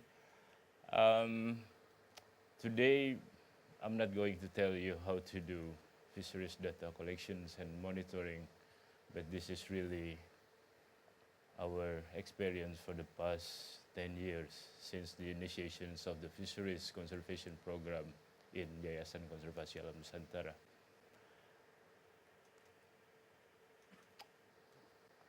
We can, potentially write a long list where is the problem really of the fisheries management in Indonesia. But I think we would like to see that, fisheries management is all the root of the problem of the Indonesia. I mean, we don't have any, we hear that Indonesia always experience with the poor data stock, and it has to change.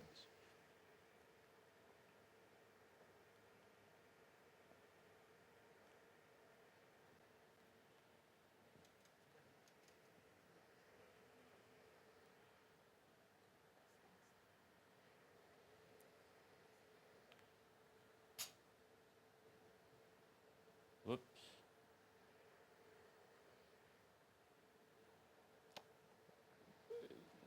Speaking about Indonesia, there's always, like something with this country, right? It's provide always unique setting in, majority of the all of aspects, and fisheries is one of the thing. And of course, this is quite adventuring according to us. There is, we have too much water for sure, too much island, too much people, too much fishers even, and I don't know whether we have too much scientists or not, but then it creates, different and significant, setting to do fisheries data collection, definitely. And the questions really is, what are we going to measure or monitor? Is it the fish? Is it the fishers? Is it the industry? But, our experience tells that it is important to maintain or look or monitor the behaviors of the fishers, because, every fisheries in Indonesia are really dynamic.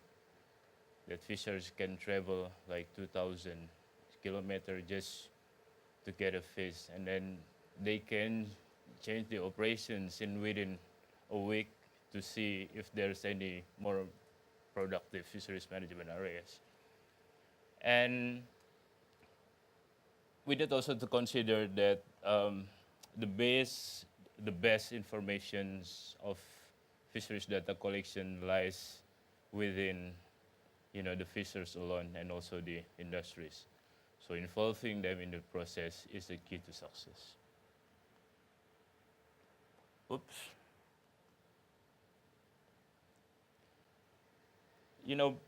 For the past 10 years, we have developed crew operating data recording system, which is basically fishers taking photograph of all their catch, and then on a measuring board, while the spot race or the anti-theft design is really tracking where the fish are basically going.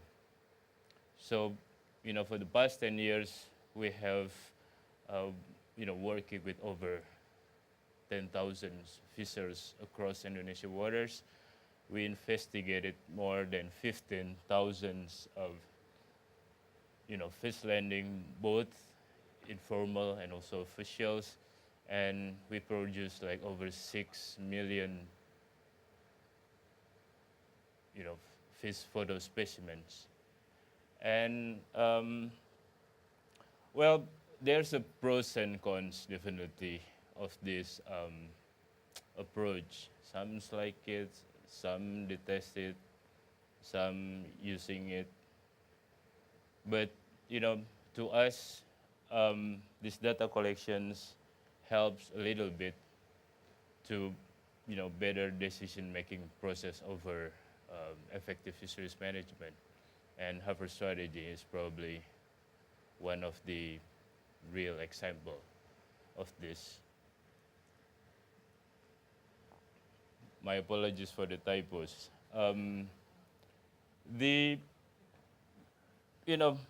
Developing this method for fisheries data monitoring and collections is, we learn a lot from it. And we thought that, this is somehow suitable to, cover what we need. But then we see also limitations, like the cost is really high in terms of labor, in terms of identification of species, in terms of checking all these 7 billion photo specimen. And we need more than this.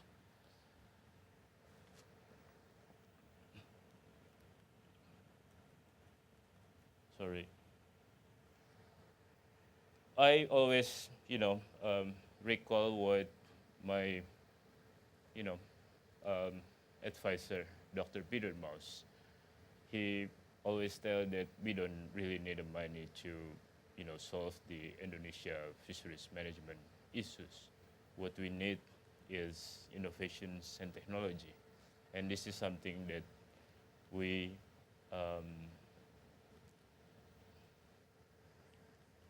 trying to, exercise and using,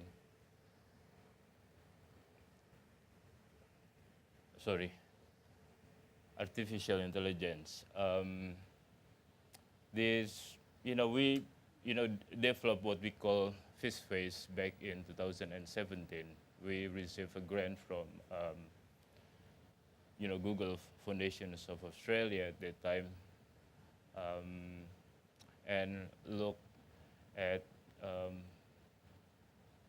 what is the major, problem really in the data collections. Although we've been exercised, for over a decade, we see that species identifications is, problem not only for industries but also for the community, as the current data collection platform is really depend on the ability of the fishers to report their catch.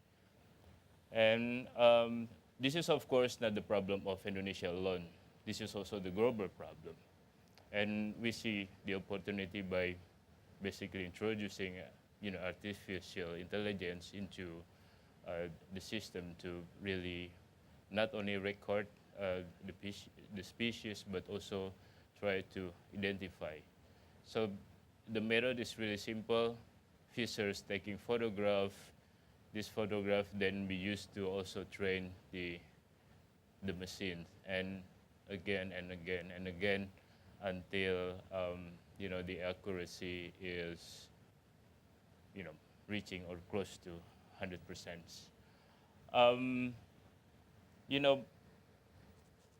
I'm kind of a person who doesn't believe in the futures, although today's discussion is really where we are going to the futures, right?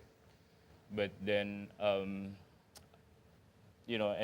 anything what will happen in the future is really defined by now, and how then we keep, like basically improving the innovative and also the innovations and technology to really improve the data collections program to really cover the whole, Indonesia species and also the whole, Indonesia waters. And I think I will stop here. So thank you so much for your time.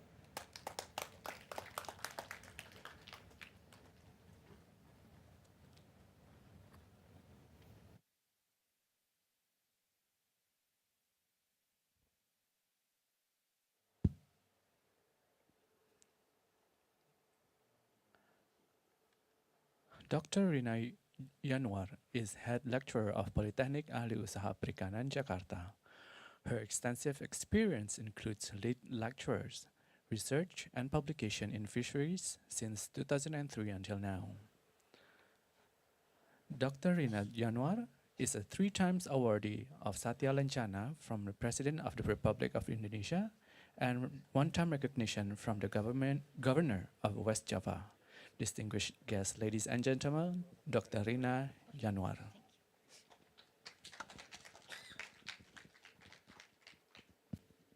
Assalamualaikum warahmatullahi wabarakatuh. It sounds like night, but it's still afternoon. So good afternoon to everybody. My presentation is maybe a little bit different with the former presenter, but based on ask from committee, I'll try to get the material for this tuna talk. We talk about improving tuna product through quality and security. We know that elevating the quality and safety of tuna product is essential for meeting consumer demand and industry regulation. Which one?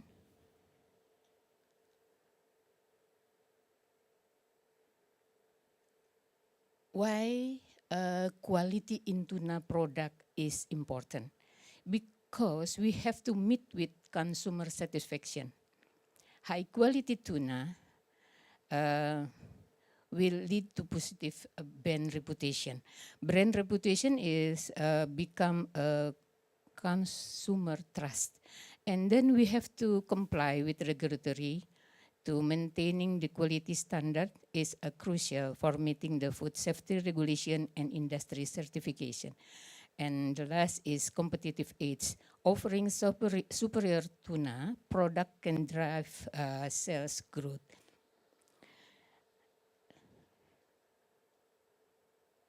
We already know to enhancing tuna product quality process, we have to follow 3 steps. Very important. The first is sourcing.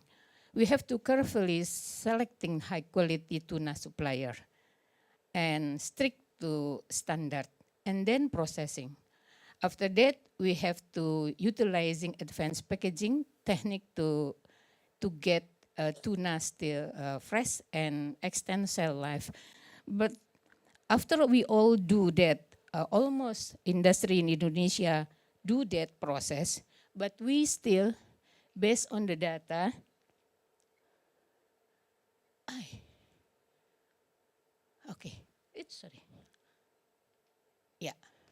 there is we still have some cases. There is examples data I took from fish quarantine in Surabaya and Bali.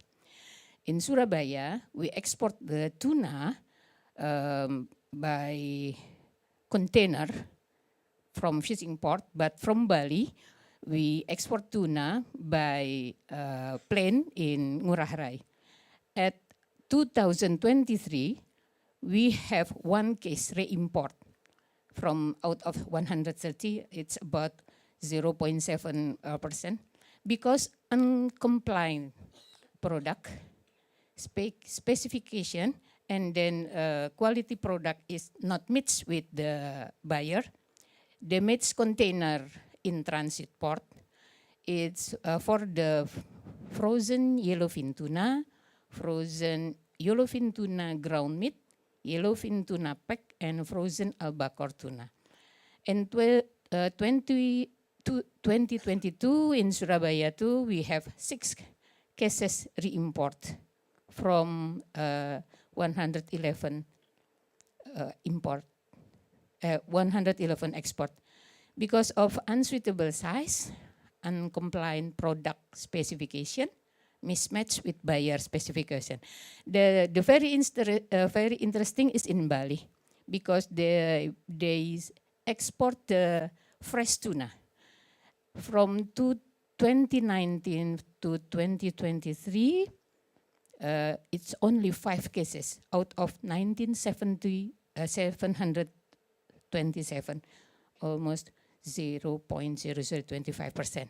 Because of positive histamine, over limit carbon monoxide, over limit of HC content, and unsuitable size. And almost is filthy. Filthy is usually from US. Because of that, we have to more strict in our processing tuna. Its cases is from frozen in Bali, from product frozen tuna, frozen shortened bluefin tuna.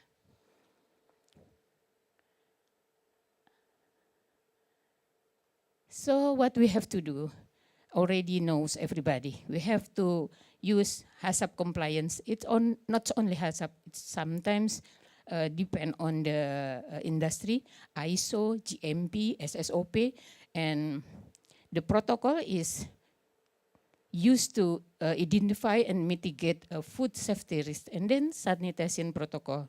Everybody knows, but the sanitation protocol and the procedures through the production is very important. And maybe this is the point that we not, it's rare with the industry do the point 3, employee training. Providing comprehensive training to ensure all personnel understand and adhere to food safety and best practices.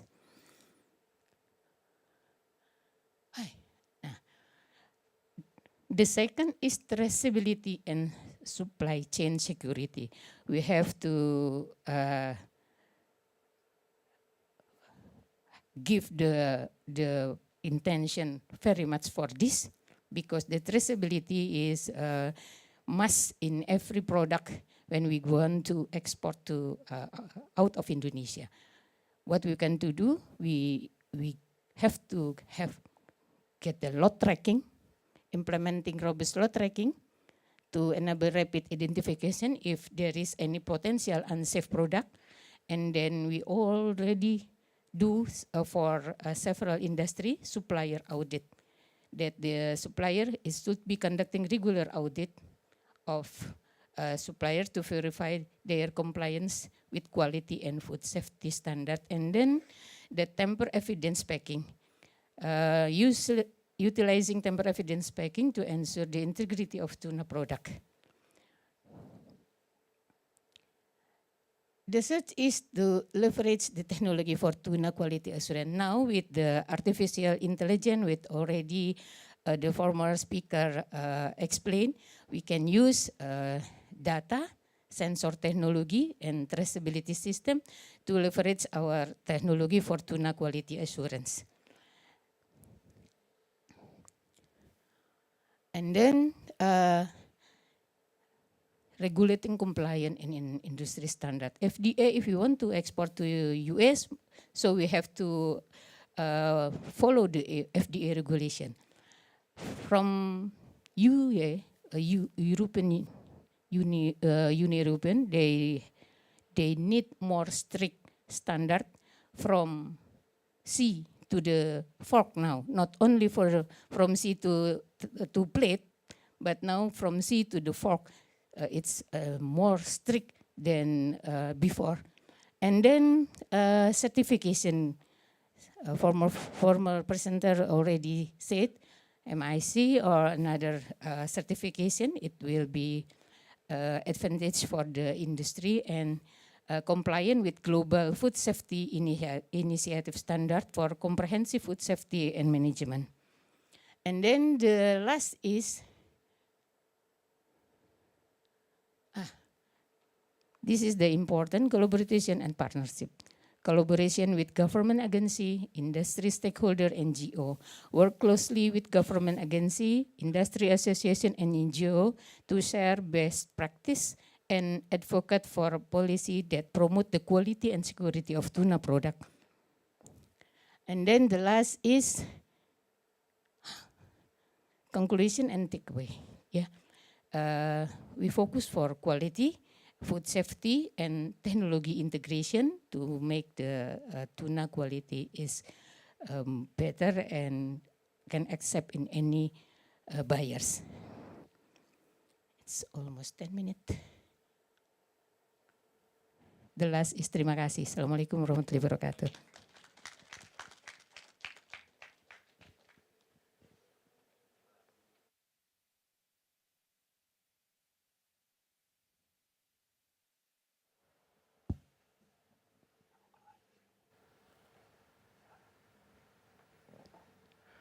Professor Budi Wiryawan is a senior lecturer at the IPB University and a certified EIA compiler and coastal management from the Indonesian Coastal Management Expert Association. He is known for his scientific articles, books, and other publications on the ideas in improving fisheries and conservation in Indonesia for over 3 decades. Currently, Professor Budi is the advisor for Indonesia Tuna Consortium and a member in Fisheries Resource Center Indonesia Advisory Board to support sustainable coastal and marine management efforts in Indonesia. Distinguished guests, ladies and gentlemen, Professor Budi Wiryawan.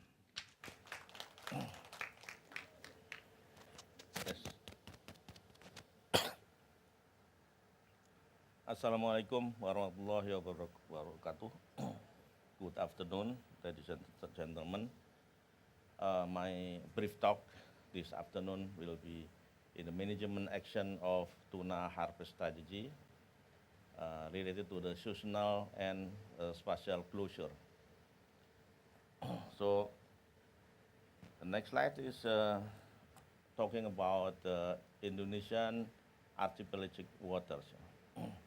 We know that the production of tuna in Indonesia is the total is almost 3 million, and the 50% of the production of in 2020, Indonesia support the production 70% from the WCFC production, and the tuna production in Indonesian archipelagic waters in the 3 FMA 713, 714, and 715 is almost 60% from Indonesian tuna production. So, next please. I think we have already introduced about the harvest strategy that already published and enacted and also gazetted by the ministry by Pak Trian this morning. And as you know that the harvest strategy is not just science but member-driven exercise, because we took almost 10 years to develop the harvest strategy until the document is already is published in last years. And this is some very good and excellent achievement for Indonesia in managing the tuna fisheries. And next please, in the harvest strategy, the core of management action is 3. One is the restriction of the fund, fish aggregating device. This is regulation and also management and also permitting of the fund in Indonesia. And the second management action is spatial and seasonal closure, which is located in the Banda Sea in the FMA 714. And the third management action is limit of the total allowable catch, which we will achieve reduction of 10% in 3 years. This is 4% in 2024 and 3% 2026 5 and 3% 2026. Yeah.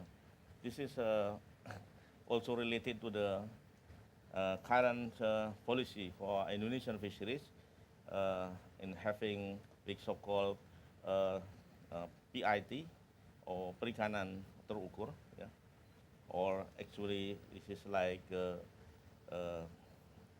output control in the fisheries management.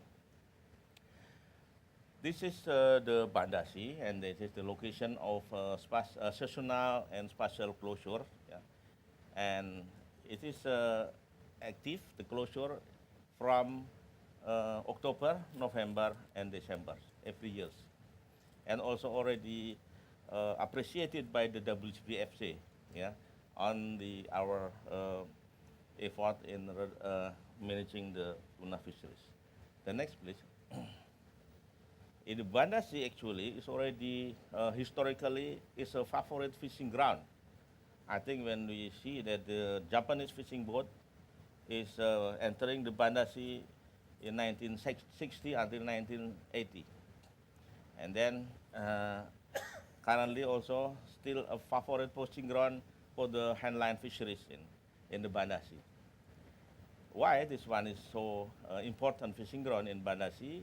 Because when we look at in the feature or oceanographic parameter here, we're taking a sample like a chlorophyll A. We found that we can indicate the location of the upwelling, which is in the right hand below. Yeah, during July, August, and September. Yeah, and this is indicated by the high chlorophyll concentration. How about the temperature? We matching together the temperature and the chlorophyll to identify the upwelling location in the Bandasi. So this is coincide with the highest chlorophyll concentration, which is known as upwelling. But as we know that the evidence of upwelling is not directly with the evidence of the abundance of the tuna, because they have a different trophic level. Next, please. Assessment from the Conservasi Indonesia on larva modeling using the hydrodynamic tracking indicate that the larva is accumulated in the surrounding islands of Banda, yeah, including the Ambon. This is the picture in 35 days after the egg is hatched. Yeah. And also there is a connectivity between Buru and Raja Ampat for the larva. That's why we need like more initiative in marine conservation network to also manage to secure that the larva is not disturbed by the fishing activity. Next, please. This is fishing boat detection all the Indonesia. So this is a VMS and also the first satellite, the light fishing for capturing the picture of the light fishing. But we talk about the Bandasi, and then we have a approach how to map it, the indicative illegal fishing in the conservation area of the Bandasi. So we download it from the database, which is in the University of Colorado, in the Mine Institute, and then we analyze it. We integrate it with the GIS, and also we map it in here. But this is quite a complicated process, but now it's become easier to the student who can have this kind of processing. Next, please.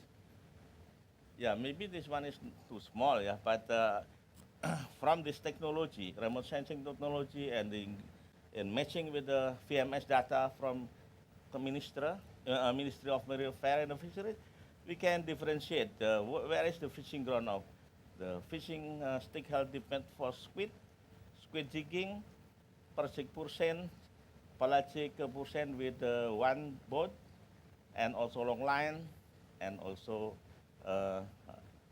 deep long line. Yeah, this one demersal long lines mean.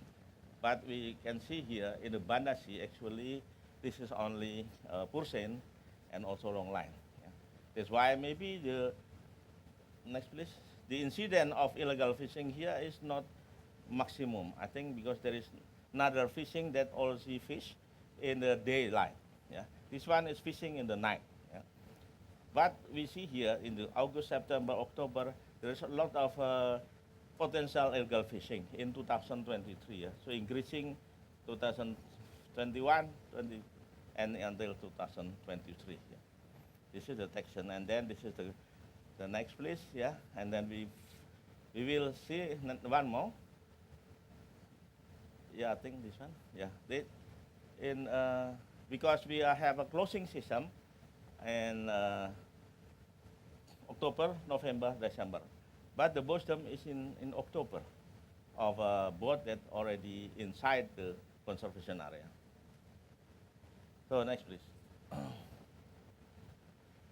So yeah, this is the last slide. I think this is the management recommendation. Yeah. First, according to the Ministry of Marine Affairs regulation, and the MPA or conservation area will be subject to intensive surveillance from October to December, and also equipped with the management body, because at the moment it's only the regulation and also who will care about managing this conservation area, who will do MCS. It's actually a Ministry of Marine Affairs, but still need to be strengthened. The second one is enforcement. Yeah, enforcement using the VMS and electronic navigation chart.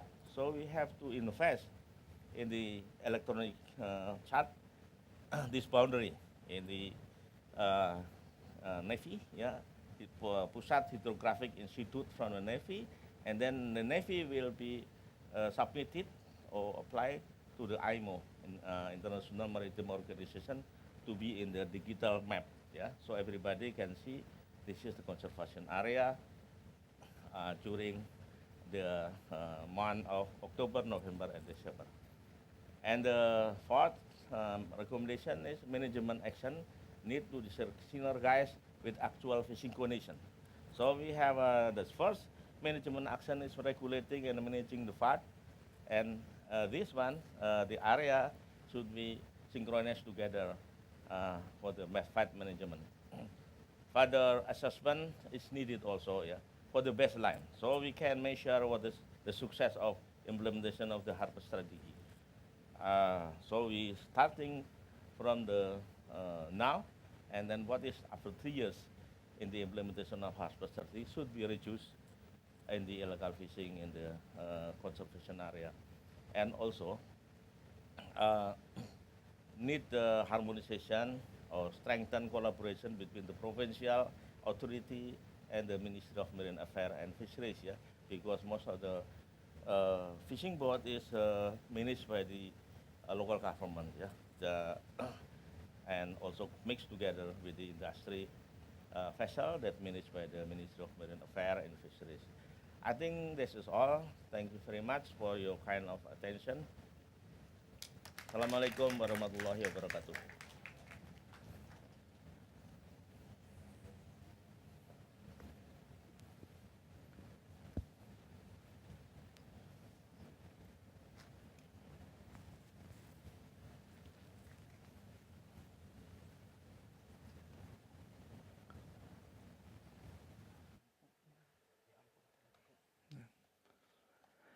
Passing the torch to the future generation, the following session dedicated to the next generation leaders of tuna stewardship of Indonesia's fisheries students. Bagas Prakoso, student of Politeknik Ahli Usaha Perikanan Jakarta, class 2020, born in Kudus, Central Java 22 years ago, with long list of national achievements and certification that includes pilot drone certification, scuba diver, marine protected area design, marine conservation action planning, and geographic information system certification. Distinguished guests, ladies and gentlemen, Bagas Prakoso.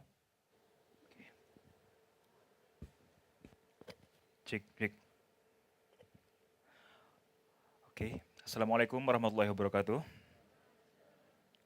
Thank you for the opportunity, but first of all, let me introduce myself. I'm Bagas Prakoso, and I'm from Jakarta Technical Fisheries University, and I'm from Aquatic Resources Management major. I'm standing here to explain about my last project topic, and my topic is about the temporal analysis of the productivity of dominant capture fisheries on the case study in Southern Waters of Special Region of Jakarta on Fisheries Management Area 573. For the introduction, the potential for fisheries in the southern waters of special region of Jakarta is very abundant, and there are many types of fish.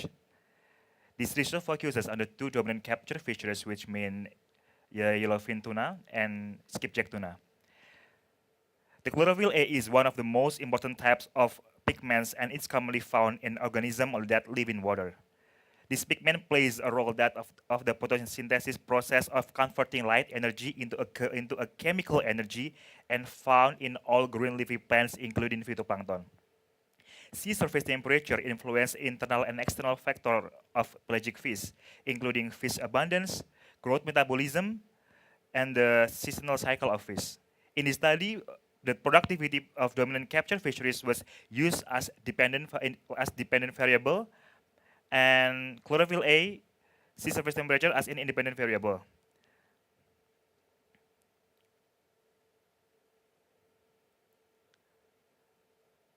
The fluctuation of the productivity of yellowfin tuna and skipjack tuna on the southern waters of special region of Jakarta.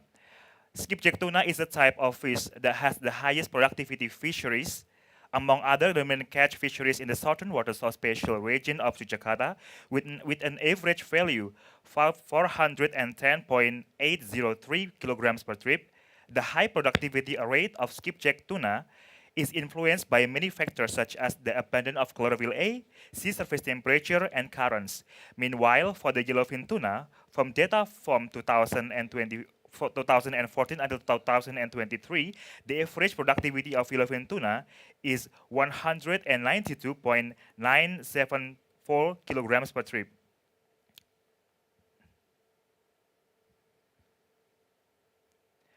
Variability in the distribution of sea surface temperature in southern waters of special region of Jakarta from 2014 until 2023 shows that the highest average sea surface temperature concentrations occurred during transition season 1 at 29.5 to 3 degrees Celsius, and the lowest average sea surface temperature occurs during the east season, with sea surface temperature concentration is 27.163 degrees Celsius.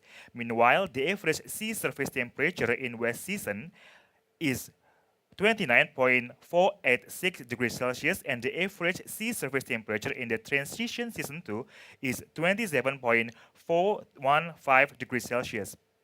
And for the variability in the distribution of chlorophyll A in the southern waters of special region of Jakarta, start from 2014 until 2023, shows that the highest average of chlorophyll A is at transition season 2 at 0.3539 milligrams per cubic meters, and the lowest average chlorophyll A occurred during the west season, with a chlorophyll A concentration of 0.1164 milligrams per meter cubic. Meanwhile, the average chlorophyll A in transition season 1 was 0.140 milligrams per cubic meters, and the average of chlorophyll A in eastern season was 0.391 milligrams per cubic meters.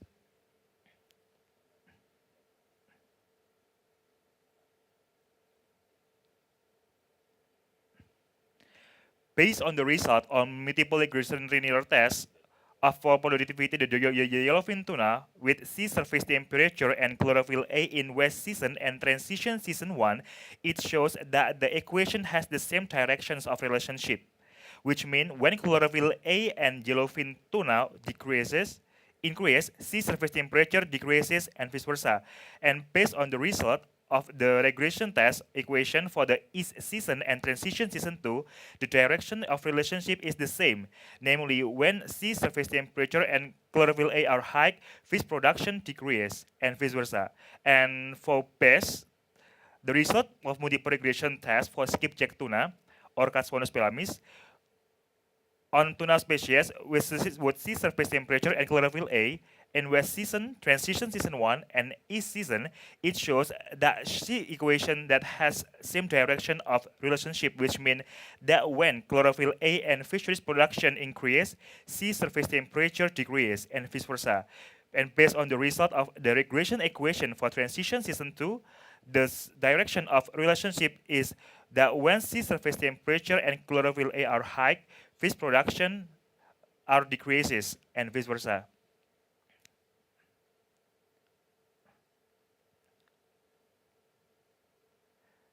And this is the result of the analysis of the skipjack tuna and yellowfin tuna.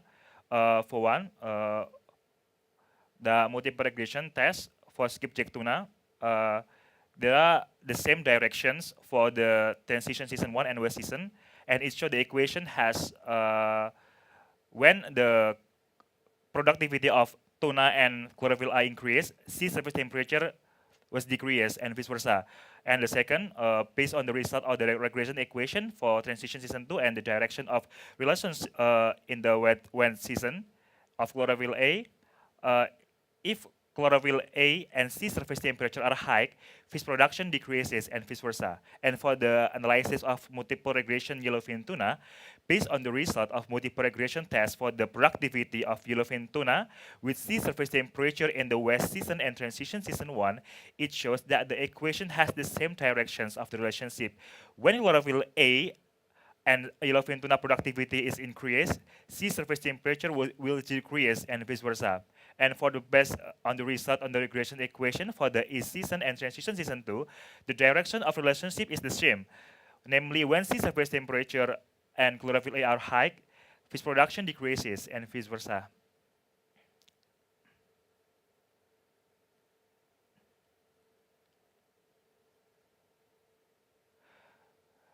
For conclusion and recommendation, for the first, skipjack tuna is a type of fish that has the highest fishery productivity among other dominant catch fisheries in the southern waters of special region of Jakarta with an average value 410.803 kilograms per trips.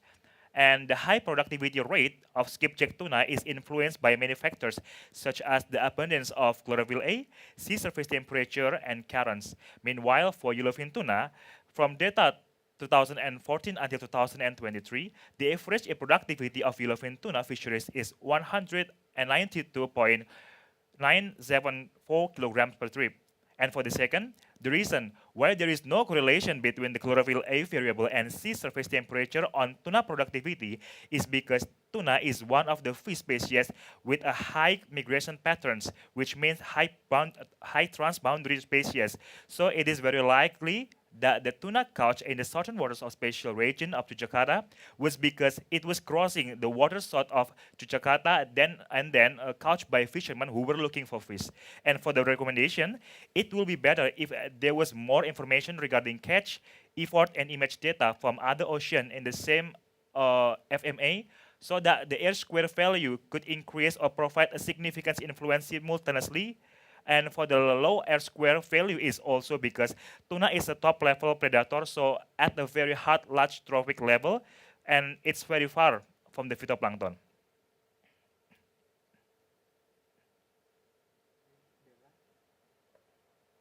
I think that's all for my presentation. I do apologize for my faults. Thank you. Wassalamualaikum warahmatullahi wabarakatuh.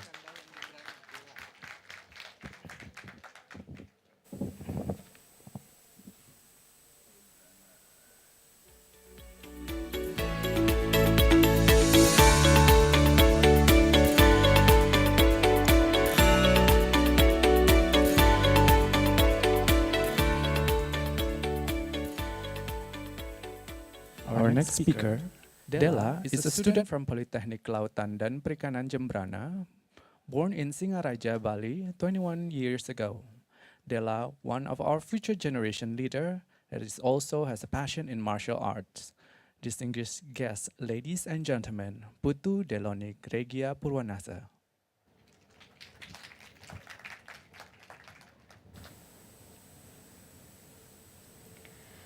Okay, good afternoon, ladies and gentlemen. Today I want to say thank you to the Tuna Consortium to inviting me as a speaker in a Tuna Talk embodiment of harvest strategy in tuna fisheries management for sustainable and equitable aquatic food system in Jakarta. Now, I'm standing here, I want to present about my material.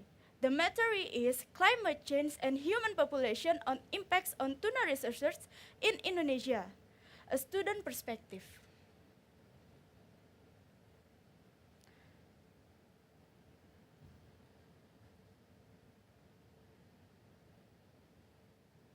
Okay, before we going to the material, I want to introduce myself. My name Putu Delone Eregia Purwanasa, and you can call me Della. I'm a student in Marine and Fisheries Polytechnic of Jembrana. And a glimpse of me, I'm come from Bali. Bali rich in marine and fisheries commodity. And that's why I really like seafood. Unexpectedly, my current university has a special program called Marine and Production Processing on or MPP. MPP covers global demand, health and nutrition, technology innovation, economic community impact, and health and technology innovation. Is that interesting? Yes, of course. Okay. Before we go into the material, I want to inform to you the topic of my material. The topic first is the background of Indonesia, and second, climate change, third, human population, fourth, a glance of tuna, sixth, tuna processing product, and the last, countermeasure strategy. Indonesia is the largest country in the world, with a total coastline 81,000 kilometers and 5.8 million square meters on ocean. However, these activities start to decrease as a result of climate change. Weather's uncertainty, extreme weather, increase of a sea surface temperature or SST, decrease in oceanic primary productivity, change in the speed and direction of winds, and increasing fuel oil price. Okay, effect of the climate change on marine and fisheries is the potential to catch fish in Indonesia will be decreased by 15 to 30% due to global warming. It's also effect of the tuna production. Now, in the screen we can see the commodity export of fisheries in Indonesia. The effect of the climate change is the climate change given impact on tuna production, which contribute to a fluctuant rate ranging from 2012 to 2022. Due to temperature increasing, the nutrition and the sensory quality of tuna also become worse. Okay, another issue in the impacting of tuna resources availability in the trend of human population. Based on the Central Agency of Statistics of Indonesia, the fish consumption per capita for over a decade keeps increasing, reaching 35.52 kilograms in 2023. This also happened for tuna commodity. Okay, tuna have several species include yellowfin, bluefin, and big eye. Tuna has nutrition compounds such as protein, fat, vitamins, and so on. And now I want to ask to you, do you know what the physical of the tuna with the good quality? Okay, let's see in the picture. In the picture, we can see the tuna with the good quality. It has a reddish meat, silky, and the firm texture. Tuna meat will experience quality degradation in the term of sensory quality. This is make the consumer dislike the meat because the color of the tuna will be decreased, will be white pale, the texture becomes less firm, and the smells going to be less fresh. In addition, The climate change that causes overfishing make the availability of tuna resource decrease. This impact can lead to low the market in the local and in the international.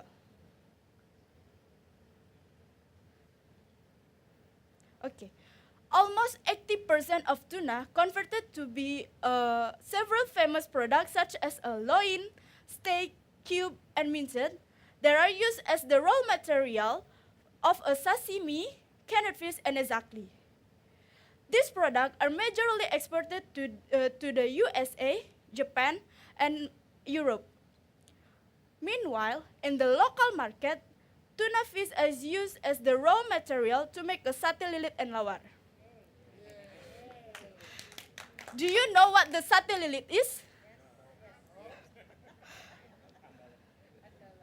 Okay, sate lilit is a popular traditional food in Bali. The word lilit is the meat wrapped around.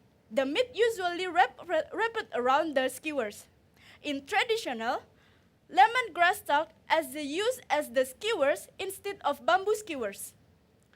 And I think, or in my opinion, using the lemongrass stalk as a skewers make the sate lilit taste even better. Okay, this is the ingredients and the step to make a sate lilit. And if you want the recipe, you can contact me. Okay, important concern. If we don't take an action in solving climate change and human population issue on tuna resources availability, the production of tuna will be decreasing along with its quality. So what should we do? One of the solution is by applying blue economy and priority program, namely quota-based fishing, or in Indonesia called penangkapan ikan terukur or PIT. In Marine and Fisheries Polytechnic of Jembrana, many students join the PIT program to support fisheries sustainability. Okay, that's all my presentation. Thank you for the time and thank you.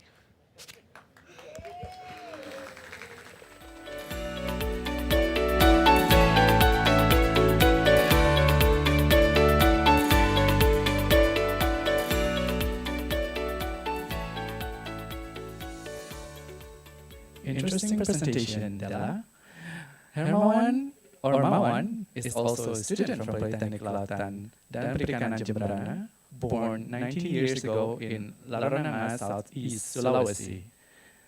Distinguished guests, ladies and gentlemen, please welcome Hermawan.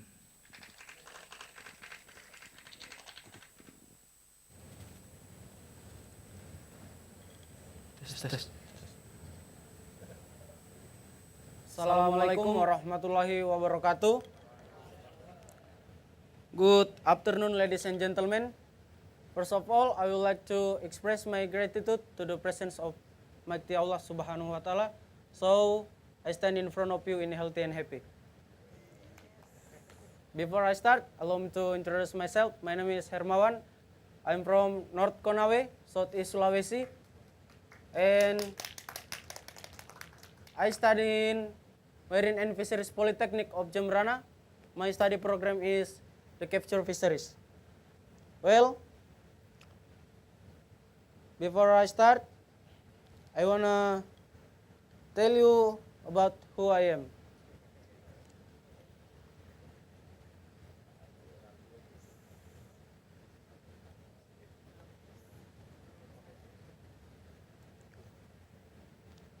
As a child of the main fisheries sector, I interest about fisheries sector. And then I enter a polytechnic when I'm studying now, which was related to my interest in fisheries.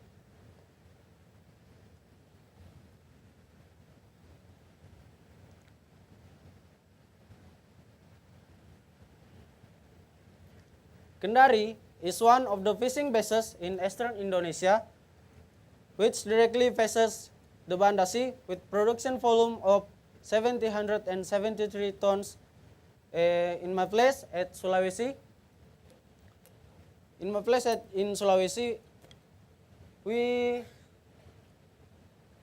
we can see in my slide, if tuna come from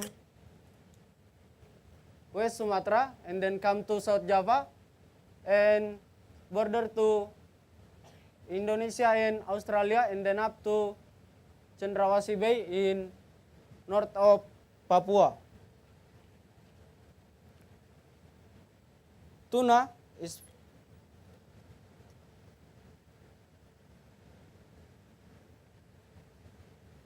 wait a minute.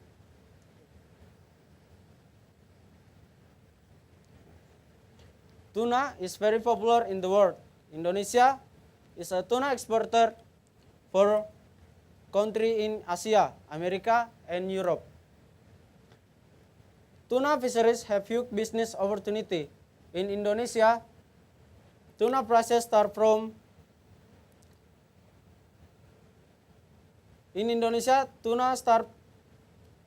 from 2,000 rupiah and until 80,000 rupiah per kilogram. However, Indonesia only has a catch quota approximately 32,000 tons, consisting of 11,000 yellowfin, 90,000 big eye, and 1,123 tons of bluefin. This is why should we manage tuna, because if we don't manage tuna will, IUU fishing, illegal, unreported, and unregulated. That's why we get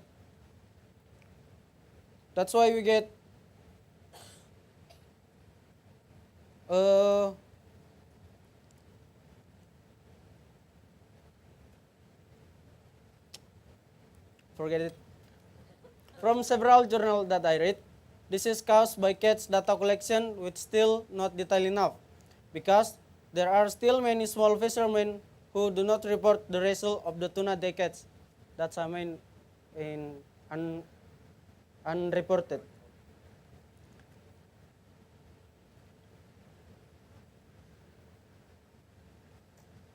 What is my dream for Indonesia tuna fisheries? With us as a cadet in the Maritime and Fisheries section, I hope that we can use the development of tuna as means to increase Indonesia's economic value, considering the very large export prices and large tuna resource in Indonesia. I want to become a tuna businessman who is able to eradicate illegal fishing, unreported catching, and want to improve regulation so that the tuna fishing quota increase. That's all my presentation. Wassalamualaikum warahmatullahi wabarakatuh. Thank you for your attention.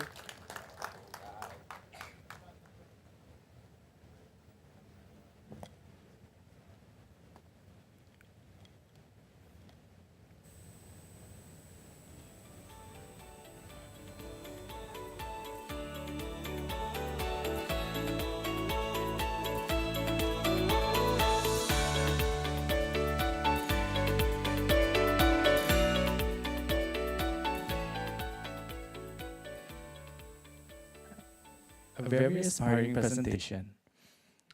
Next, from the eastern part of our archipelago, our next presenter is Renaldo Fredly Rumaherang. He is a student of Politeknik Kelautan dan Perikanan Sorong, majoring in fishing engineering. Joining via pre-recorded video from Sorong, West Papua, distinguished guests, ladies and gentlemen, Renaldo Rumaherang. Sorong Polytechnic of Marine and Fisheries Cadet. I want to share about tuna henline in my area. We all know the tuna is one of the leading commodities for marine fisheries in Indonesia, especially in my area. Tuna fishing is mostly done by small-scale fishermen with henline fishing equipment, with fish collecting tools in the form of fetch equipment, with trash which are scattered in the waters north of Sorong. The reservoir is usually occupied by 8 fishermen who fish for 1 until 2 weeks. After that, the cat is transported using a longboat to the market to Sorong City. The fact today is that there are still many headland fishermen who carry out fishing activity using stone as additional weight on headland fishing equipment. A rock weighing 300 until 600 grams is attached to the hook to help speed up the sinking of the hook. Then at the depth of 50 until 100 meters, the line will be jerked so that the rock is often released, which then makes the bait float and then makes the fishing operation ineffective. One fisherman can usually catch 10 till 20 stones every day. Initially, the stones were taken from the coast around Sorong, but as time went by, the availability of stone became more limited and the collection of stones shifted to further places, including Raja Ampat. Of course, over time, the impact of this activity can cause a basin and damage to the coast, which can threaten the sustainability of the ecosystem. Seeing this problem, my team and try to be present and innovation contribution to providing a solution to this problem. Facilitated by our team in Flector, we designed a tool that can replace the function of stone in tuna handline. Tools that are more go green and use rapidly. This tool consists of the stainless steel wire with a diameter of 2 millimeters of length 80 centimeter. A concept lightweighting 400 grams in the middle of the wire, and each equipped with a swivel number 3/0. The operating technique is that this tool is coupled to a tuna handline unit with a construction squeeze consisting of a roll of rope, a main rope BA monofilament rope pin number 80, 200 meters long connected to this stone replacement tool. Then a long trout rope BA monofilament leader number 40 till 60 lb, 5 meters, and finally hook to a true hunter hook number 9/0. So, this tool can be used as stone replacement when drawing, but useful for traditional fishermen to catch tuna more effectively and easily. The contribution to sustainable tuna management. Thank you for your attention. Greeting from Sorong.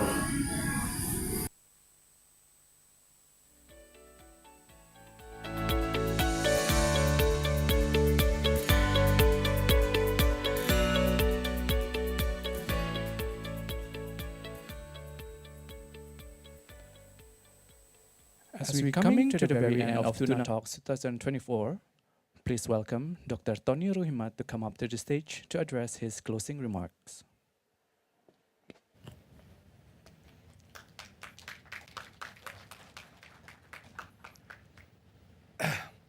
Assalamualaikum warahmatullahi wabarakatuh. Good afternoon. Actually, we still have one session, question and asked and answers, but I had information in the outside, in the street. They are very crowded now because tonight we will have match between Indonesia and Iraq. That's why there are many people gather and they go to the stadium.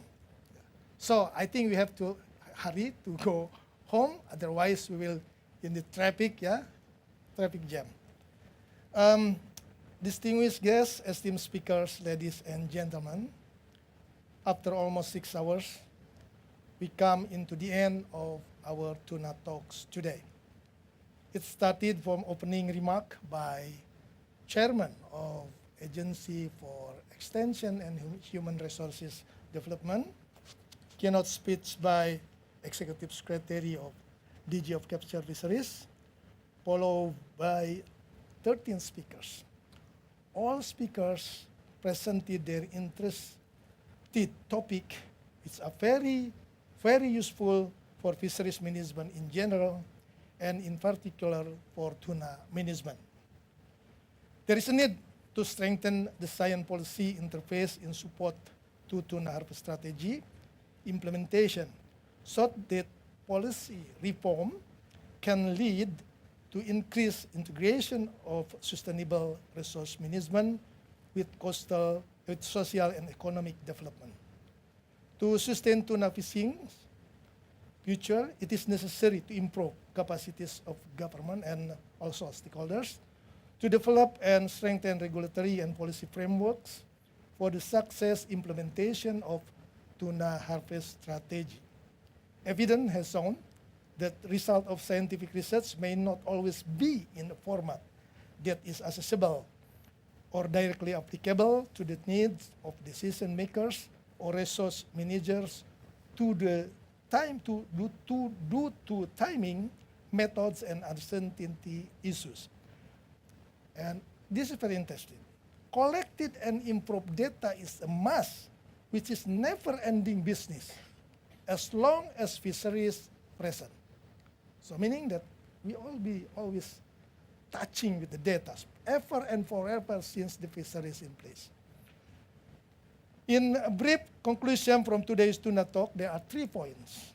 First, tuna as industry and as natural resources is complex and has many elements. Many sectors are needed to working together hand in hand. Second, open for collaboration in phase 3 with Tuna Consortium.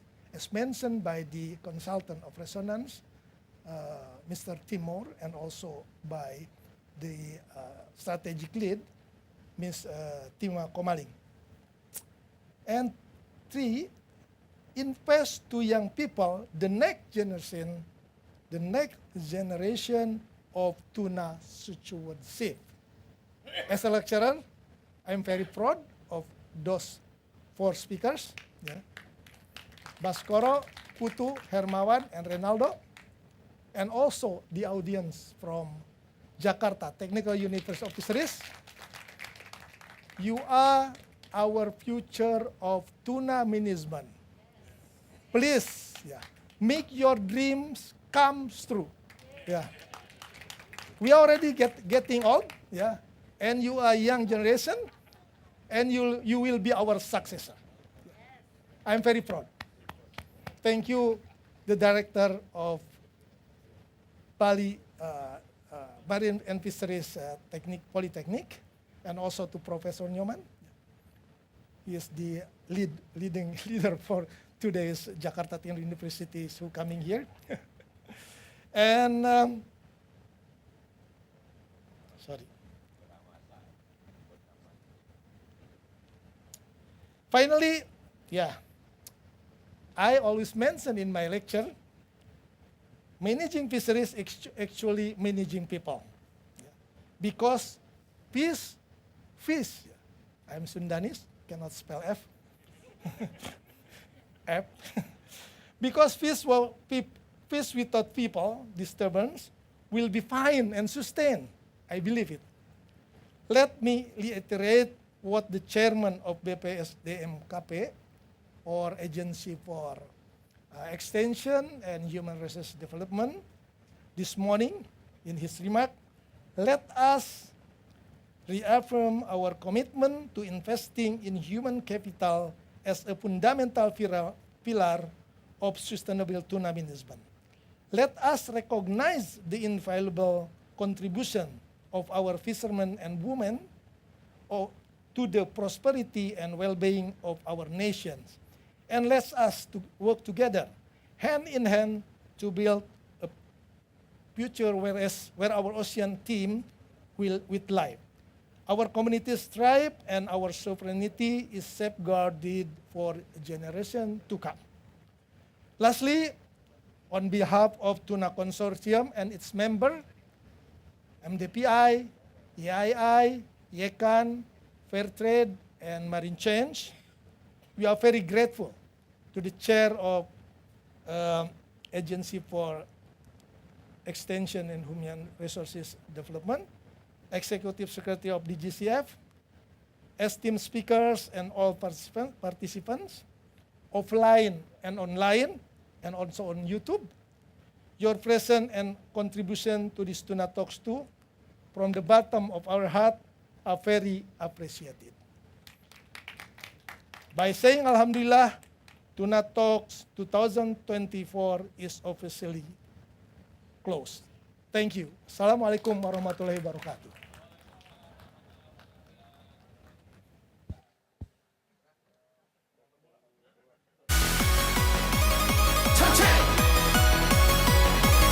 Distinguished guests, ladies and gentlemen, that concludes Tuna Talks 2024. Before you go, coffee breaks and refreshment is served at the foyer outside. And on behalf of Tuna Consortium and Tuna Talks Committee, thank you for your participation in Tuna Talk 2024 and see you in Tuna Talk next year.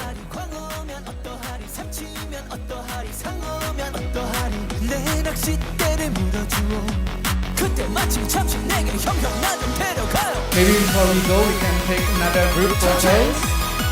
Please remain in your seat or in the stage. Let's go!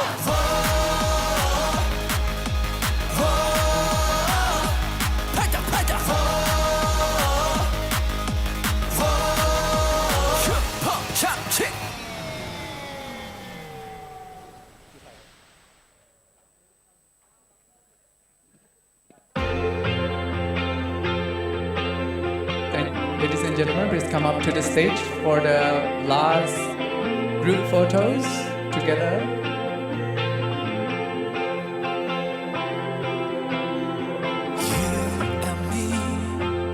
끝나지 않을 history